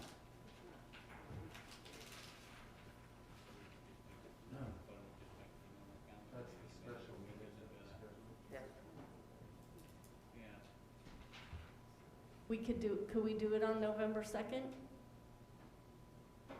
Instead of October 29th? That works for me. Does that fit in with the process? Yeah, anything after that, that one time frame, after the 29th would be just gravy to them at this point. So we were trying to hold them to that 2 week, but extending it? that. They would love it. Or What days are you gonna be gone? I can't see it. We're flying out the 29th and coming back the 31st. We can't do it the 28th because the 2 weeks aren't up. Okay, so. it So can't be the Monday would be 27th, the first. 28th, so it would have to be the second. Second would be the earliest.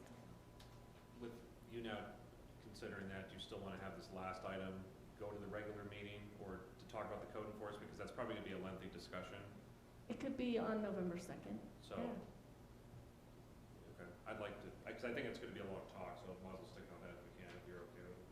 well, first we gotta make the change, Gonna recall. which you and I 5C. can't be a part of. Yes. Right. So we'll change Yeah, that. I know. Okay, so So- move to recall, Go ahead, Melissa. move to recall 5C, and change the date to November 2nd for the special meeting. I'll second that.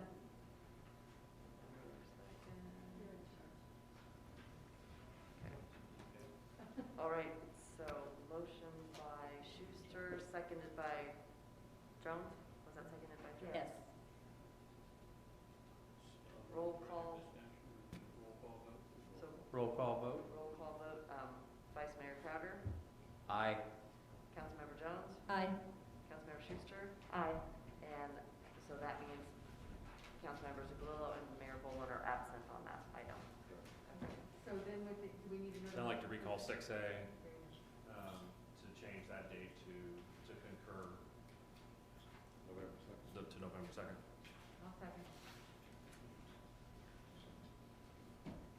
Motion by Zabullo, seconded by Schuster to change the date or to recall moving the code enforcement hearing to the November meeting to November 2nd at the special council meeting. Right? Okay. Roll call. Vice Mayor Crowder? Aye. Councilmember Jones? Aye. Councilmember Schuster? Aye. Councilmember Zabullo? Aye. And Mayor Boland. Aye. All right, back to my original question. We need 5 minutes, or are you guys all right? Okay. 5-minute break. 5 minutes. Because I'll be moving out of here, so 9:20, we're back home. We need a motion for that. Someone's gonna give me.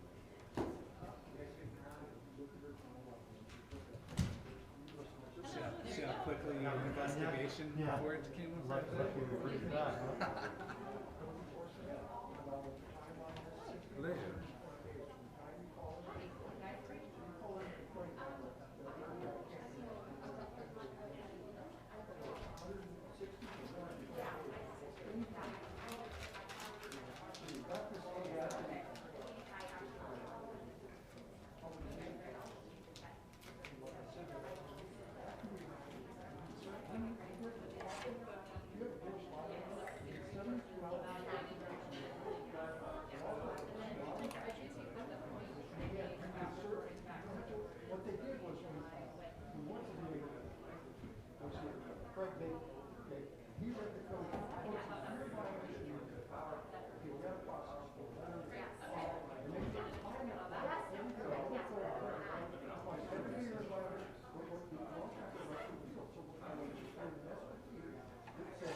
I never remember seeing that. I remember asking for the When you read people the that code, the discrepancies between what the code says and then the way it's interpreted and how it's described. We're done, yeah. Because, Are you At the end there, yeah. Oh, are you? Stealing his water right now. You're what? Stealing his water. Oh, that's you, okay.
Architect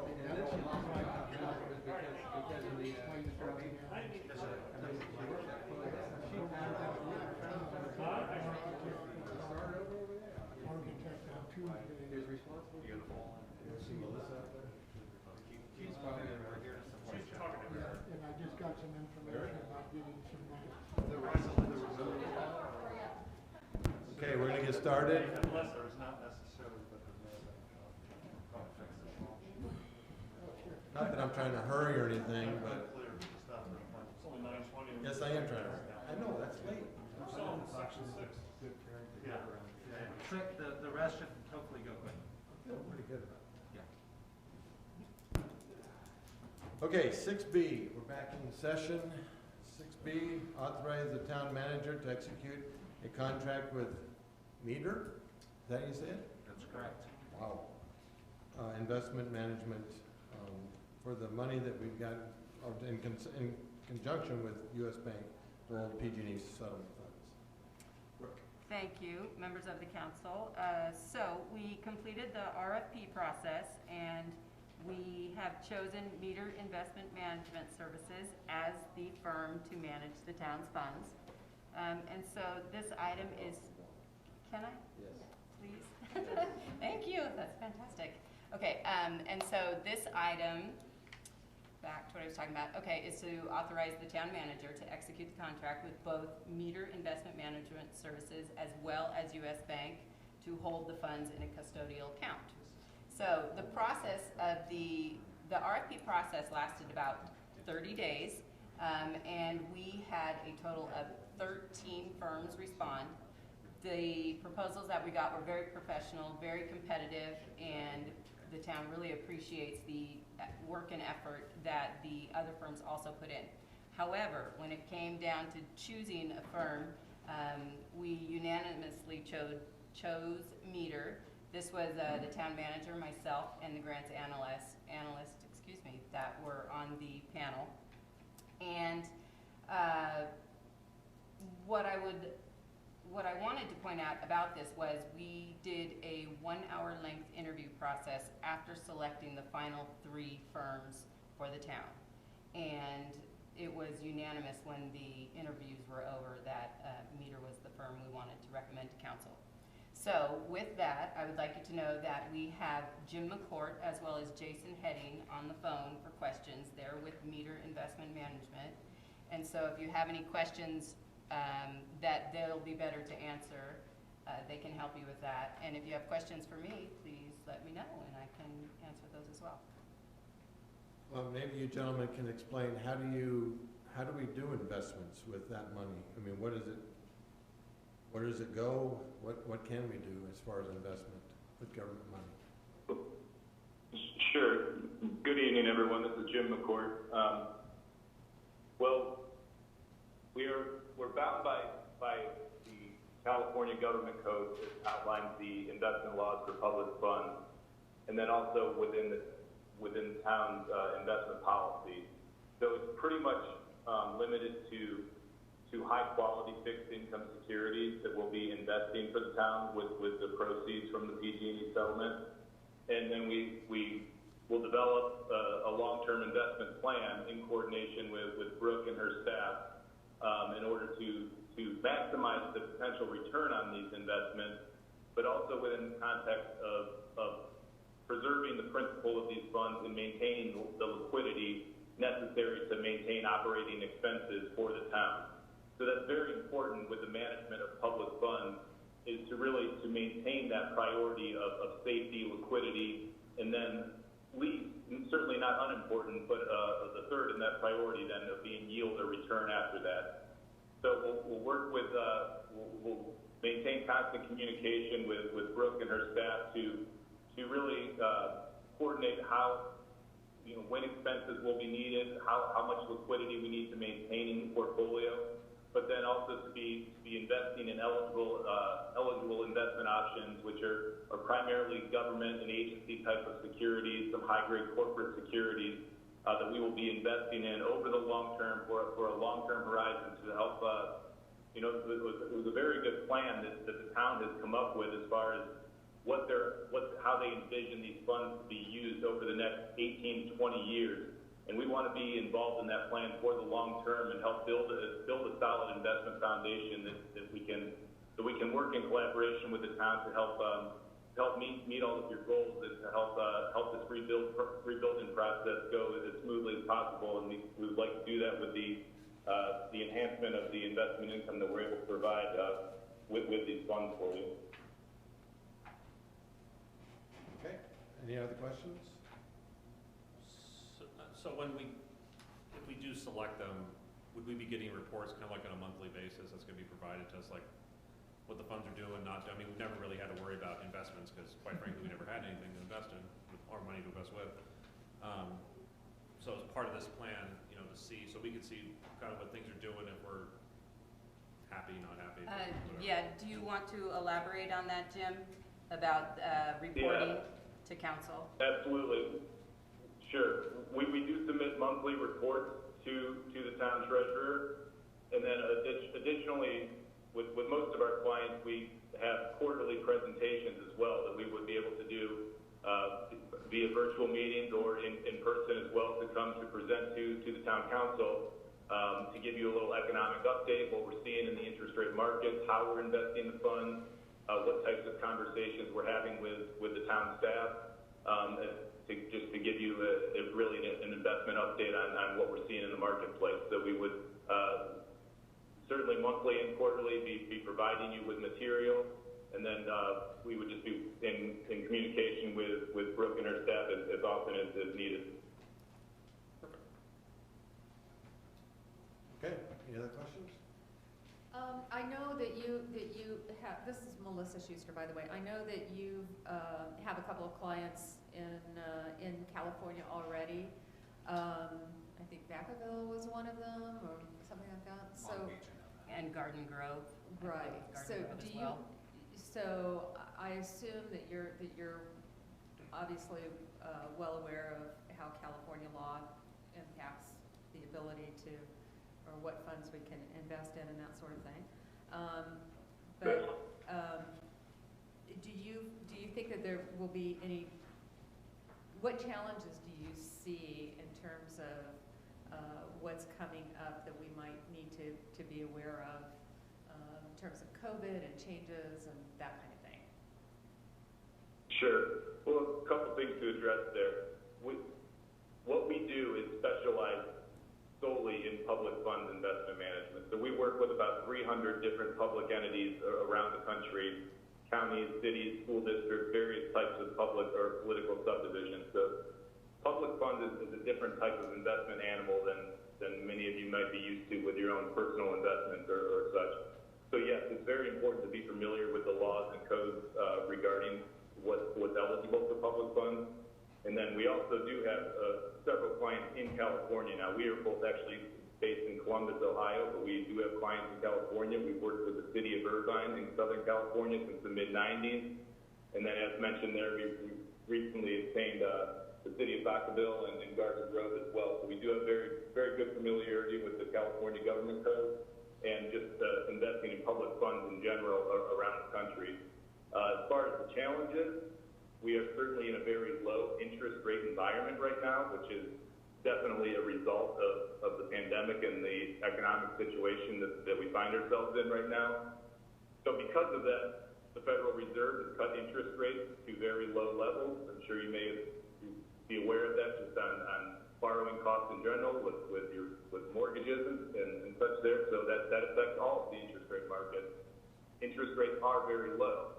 So when we're investing in fixed income securities, that does diminish the potential return on what we're able to buy for you right now.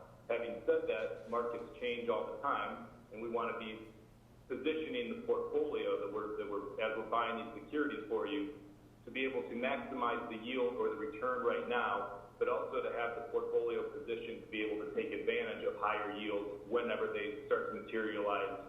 Could be a couple of years down the road. We evaluate the economic conditions and market conditions all the time, help determine when interest rates might start to rise or when they might start to fall again. And then we move the duration of the portfolio around to prepare for that, to help to to maximize the return of the portfolio, but also, as I said earlier, to preserve the safe, or preserve the principle of the investment and to maintain the liquidity that's always necessary to be paying the bills. And with them being public funds, we know that that's of the utmost importance. Thank you. That was exactly what I was looking for. Okay. Wishes of the council. Yes. Just one thing, we sent it, it's been reviewed by legal. You're gonna come to the mic. I'm sorry. People, The contract with Meter has been reviewed by legal, and there was revisions that were sent over to Meter, and I don't think that it's come back to council. So upon your approval with legal review would be appropriate. Okay, thank you. Move for approval of item 6B with legal review of the contract. I'll second. Motion by Zuccolillo, seconded by Schuster. Roll call vote, Vice Mayor Crowder. Aye. Councilmember Jones. Aye. Councilmember Schuster. Aye. Councilmember Zuccolillo. Aye. And Mayor Boland. Aye. 6C, thank you, Brooke. And thank you, gentlemen, for staying up late. Absolutely. Thank you.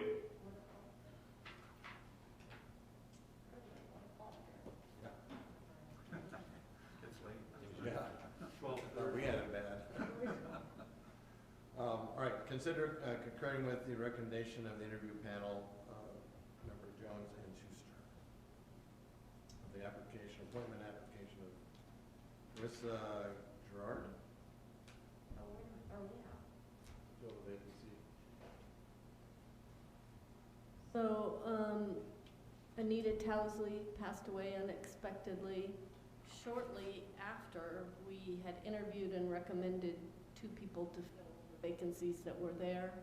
Melissa and I were contacted by the town clerk asking if in the interviews, because we had 7, I think, applicants. We spent quite a long time doing those interviews, asking if there was anyone else that we felt comfortable recommending. Carissa was our answer, both of us. She was the 3rd candidate. I think she would do a credible job. She's young but very engaged and very enthusiastic. So rather than go out for additional applicants and redo the interviews, we were, as the committee, recommending that we appoint Carissa. Do we know that she's willing to do it? Yes. Okay. And before, I maybe we'll wait till afterwards, but I just want to posthumously thank Anita Towsley for her service to the town.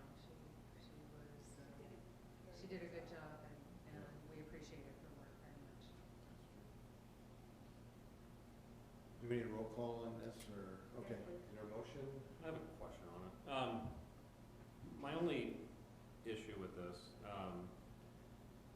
I know you guys just interviewed, but we never even notified the public we have another vacancy, and I would like us to at least post it, and if we get no other people that apply, or if we get someone to apply, then just interview that additional person, and if you guys still feel the same, then go with that recommendation. But I mean, we've had 13 people run for council, so there's obviously a lot of interest in public service all of a sudden.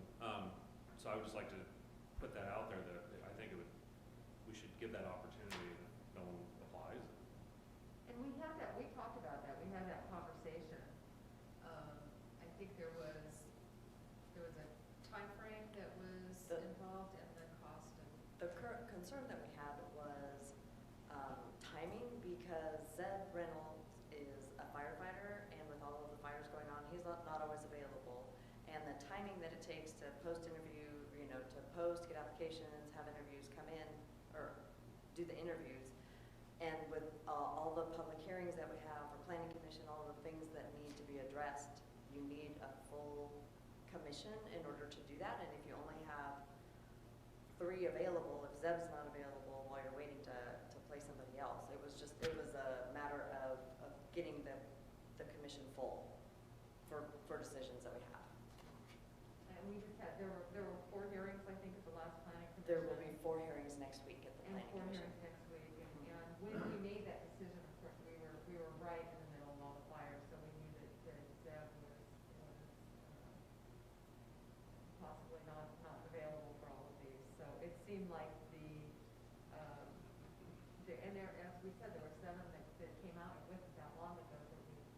You know, it wasn't that long ago, and I think I'm good with moving forward with this. Anybody else is? But we did have that conversation. Did someone else already make a motion? No. I'll move that we appoint Melissa. Are you good with? Yeah, with that explanation, I'm okay with it. I just didn't know why, and that answers it. So. Is there a second? I'll second it. Motion by Jones, seconded by Boland. Roll call vote, Vice Mayor Crowder. Aye. Councilmember Jones. Aye. Councilmember Schuster. Aye. Councilmember Zambrilla. Aye. And Mayor Boland. Aye. Thank you. Consider ratifying the contract awarded to Genesis. for advanced planning on an early warning system. Oh, he left. The gentleman left that was asking about that. To expel. And two, hearing an update of an early warning system study progress for the next steps. Yes, good evening once again. What we are talking about tonight is awarding the contract for the early warning system design and scoping project, and to provide you with some early feedback from the survey that we circulated.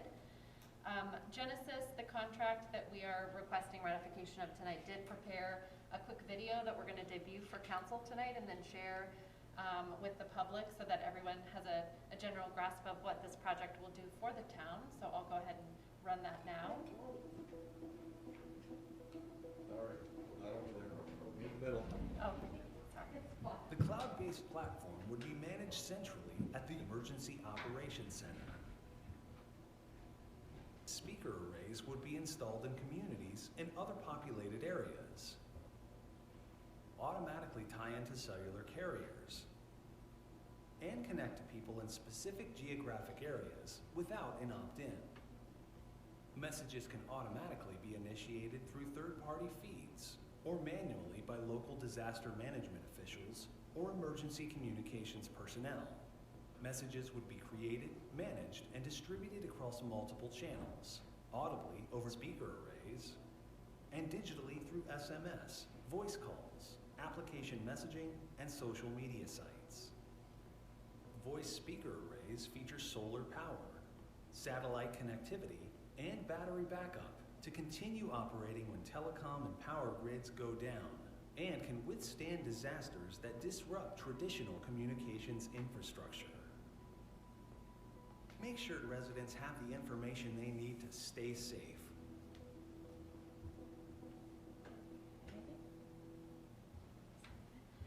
So we did have 1,874 community members respond to the survey, which we were thrilled about. That's a high survey response number.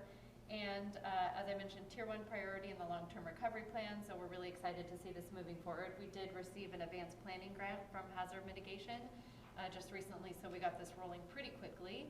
I'm going to run through some quick data points just so you have some things in mind in preparation for the feasibility study that will come back after it is complete. But when we asked for the view for emergency alert and warning systems, what should they contain? They should contain a notification of imminent emergency, specific information to protect you and your family, provide specific information to help protect you and your property, and provide updates and information about the imminent emergency. So you can see we said select all that apply. You know, most people think obviously those are very important points, but notification of an imminent emergency ranked top. In your view, what should an alert or warning contain? We have two questions that are similar to this, and most folks are wanting an audible siren and a voice command. So the voice command came in very prominently. They're wanting instructions. We looked at a couple of videos while we did their site visit last week. We did see the difference between the audible siren and the voice command, and the voice command is very clear, very instructive, and the public is asking for that component. Rank the following methods for how frequently you rely on these methods to receive information.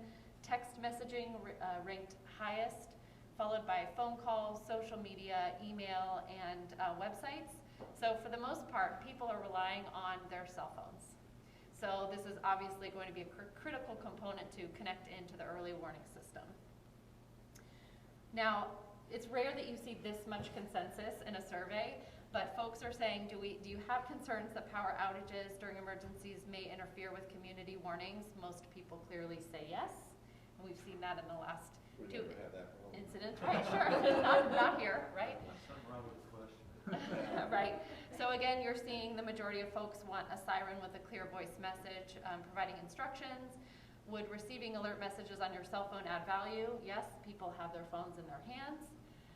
Would the installation of an early warning system make you feel safer living in paradise? Yes, the majority say it would. Would you support an emergency alert siren located near your home or business? Again, most are saying yes. They would like to see the sound system tested monthly as opposed to weekly, yearly, or not being comfortable at all with sound testing. So I'm really pleased that we're able to bring forward some really clear consensus, as I mentioned, around a couple of key factors. They would like notifications on their phones because they're gathering critical information from their phones. They're concerned that power outages are going to interfere with general community warnings as they stand right now. They say 89% say that an early warning system would make them feel safer living in paradise. And what I did is collect a few comments from the community. Roundly, the comments that came in were in support of this project. People referenced several other siren systems, either in the state of California or in hurricane zones, that they found to be very successful. People were talking about the fears that they have around going to sleep and not being aware that there's a fire coming toward their home. The PSPS events, of course, and then needing that connectivity with other alerts that we already have in place. So an early warning system would be a tremendous tool in the toolbox. It would be networked in with all of our other systems, and clearly it would make those who live here feel safer. So quickly, next steps, our recommendation is to ratify the Genesis contract. The survey will inform the public's expectations in terms of the design and scoping. They were here last week conducting a site visit looking at possible locations for the siren systems, and of course we're talking about property ownership and the audibility and how the geography of town sort of changes, and how many sirens we're going to need in town for it to be audible, the possible connectivity with other regional sirens should the county choose a system like this. October 30th is the deadline for the design and scoping plan, and FEMA is requesting that the project be fully completed by December 7th so that we can right away apply for the next round of hazard mitigation funds for construction of this project. So, they're a company that does this all over the United States? Yes. Okay. One of the questions that I've heard out there is, if I don't live in Tornado Alley, but you have sirens in Tornado Alleys, and they say they get to where they go off, they don't even pay attention to them anymore.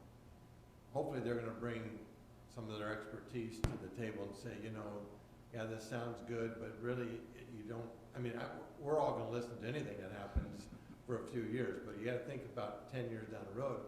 If nothing happens and everything just kind of levels out, are we still going to listen for that, and are we going to pay attention to it? So hopefully they're going to bring some information of what really works in places. Yes, we actually got an education dating back 100 years.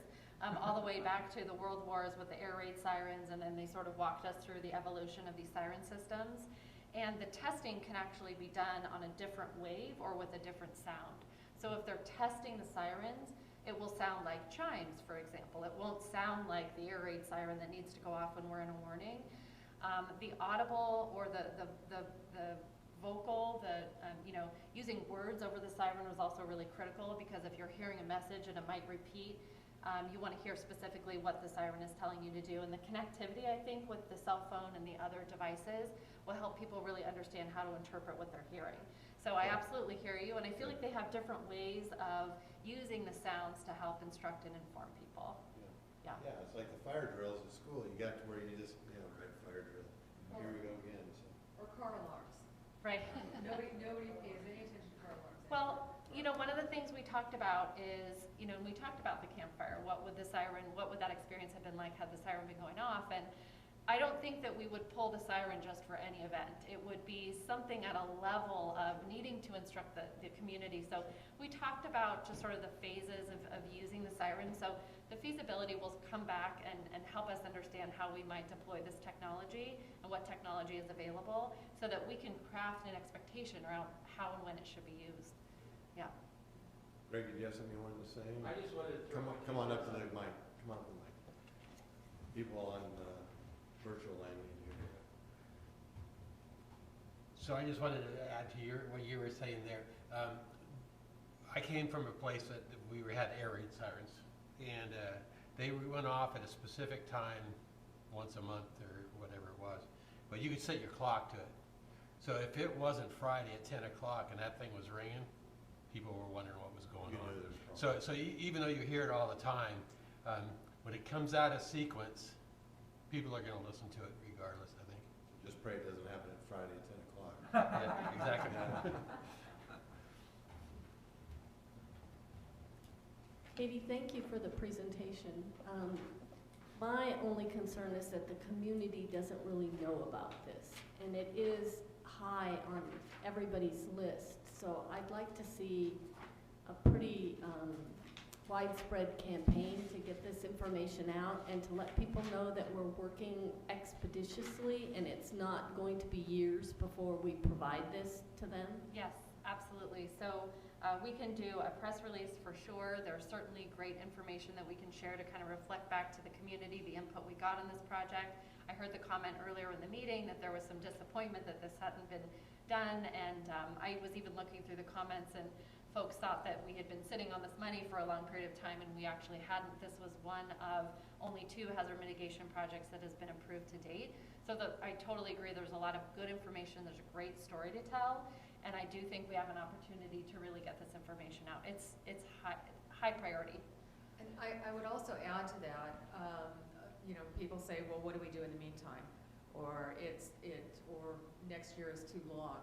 I think it's important to tell them that thanks to Measure C, our new police cars are equipped with the high-low sirens, which were used, they were deployed in Berry Creek during the Bear Fire effectively. So I think getting that information out will help people relax a little bit into this and recognize that we do have something in place to assist until we get this in place. And it's important to make sure that we get the right thing. We don't want to just do anything. We want to do the right thing for our community. So will this study also look at, I've heard the comment too about, you know, I know our AM transmitters down, whether or not that's a tool that will be used in the early warning system or not, or Yes. That's part of that? Yes, we have a meeting tomorrow to take a look at that technology, possibly relocating the transmitter, doing repairs to get that back up and running. There were several comments that referenced the radio station. So I think, again, it's like Melissa was saying, it's sort of, what does the entire toolbox look like? How does everything interact? Where do you get this information? And a lot of people are looking for that AM 1500 station to be up and running, and that's just another opportunity to put out voice instruction. So that is definitely something we're looking at. Everything possible. Yeah, so one of the things that's really critically important to us, of course, and certainly I would imagine to those living in Magalia, is should the county move forward with something like this, would it be compatible with this system? So we're definitely looking at how regionalized could a system like this be should the county decide to integrate or to utilize the same system. So that's obviously critical because you don't want to live 1 block away and, you know, not hear the sirens. Yeah, and Magalia is going to be coming through here, so Sure. we need to be in cahoots on all that. So. Yeah. And we get our own satellite, right? That's right. Sure. Exactly. Yeah. That's cool. But we don't want to wait for the county. Oh, no, this is, yeah, the hazard mitigation grant is for the town specifically, and this project is scoped specifically for the town, so we're looking at locations and properties here. Yep. So they'll have to meet our standards. That's okay. Yeah. Gina, you didn't have anyone email in or anything? No emails or comments on this. Okay. What's the wishes of the council? Move approval of the contract. I'll second. Motion by Jones, seconded by Schuster. Roll call vote. Vice Mayor Crowder. Aye. Councilmember Jones. Aye. Councilmember Schuster. Aye. Councilmember Zuccarello. Aye. Mayor Moore. you. job, thank you. 7A, council initiated agenda items. Hearing none. Council reports and committee representations. Hearing none. I'm just kidding. Oh, you know me. I know you. Let's start over here. Okay, in the interest of time, I'll pass. I'll pass you. I'm passing. Pass. Hey, I've got stuff to tell you guys. A couple of really big things. Butte County Mosquito and Vector Control District. We had our first ever detection of the Aedes aegypti, which is a vector for yellow fever in North Chico. And, you know, this could have been one of the things in 2021 that went really badly. But thanks to a very strong mosquito district that we have, they quickly deployed eradication and notification measures, and so far it's being held by protection sites. So we're keeping our fingers crossed that it's getting cold, and we will be done with Aedes aegypti, first ever in Butte County. So kind of a big deal. Skip a bunch of stuff, and I want to say that the League of California Cities, the resolution that we discussed the last time, as a reminder, the resolution was to urge Congress to create legislation that would compel social media platforms to identify and remove content that promotes illegal activity. The discussions that we had on the council had to do with the language that was used, criminal activity versus unlawful activity. I sat in on the discussion in the resolution committee, and there was a ton of discussion around all of that. Those concerns were brought forth.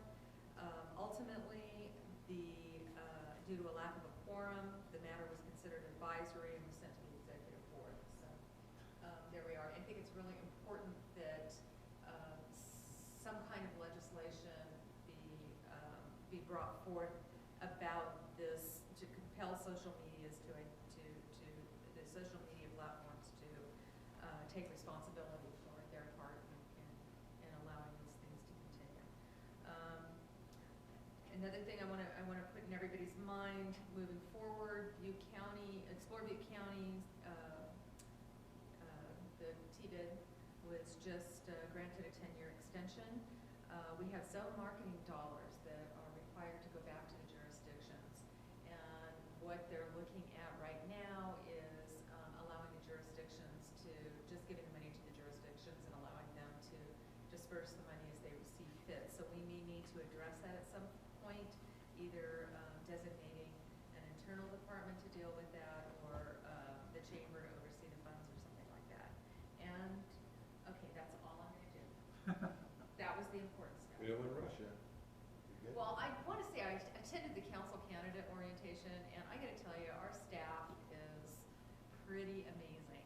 I was really, really impressed with staff. So thank you, Kevin, and They did a great please job. convey the appreciation. They did a fabulous job. Future agenda items? Hearing none. Town manager report. Yep, and I'll make it brief. Thank you, Mayor Bolton and council. First, I want to say a public thank you to Lauren Gill for her service here at the town, but also the transition that she kind of gave me the last 2 weeks of her career here. She spent endless hours. I'm sure she was sick and tired of me sitting in that conference room looking over her shoulder, but she spent a tremendous amount of hours kind of getting me up to speed and really kind of giving me the ins and outs of being a town manager, and I really want to thank her publicly for that and for her service. One thing I think I'm trying to update you guys weekly on what's happening, but one of the things that I'm trying to kind of convey through this last couple months, it's not been a couple months, it's been a month, is coordination. So I've reached out to the city of Chico and met with Mark Orm down there, extremely open to talking, and just to kind of start that conversation back and forth about town managers and city managers working together through different projects.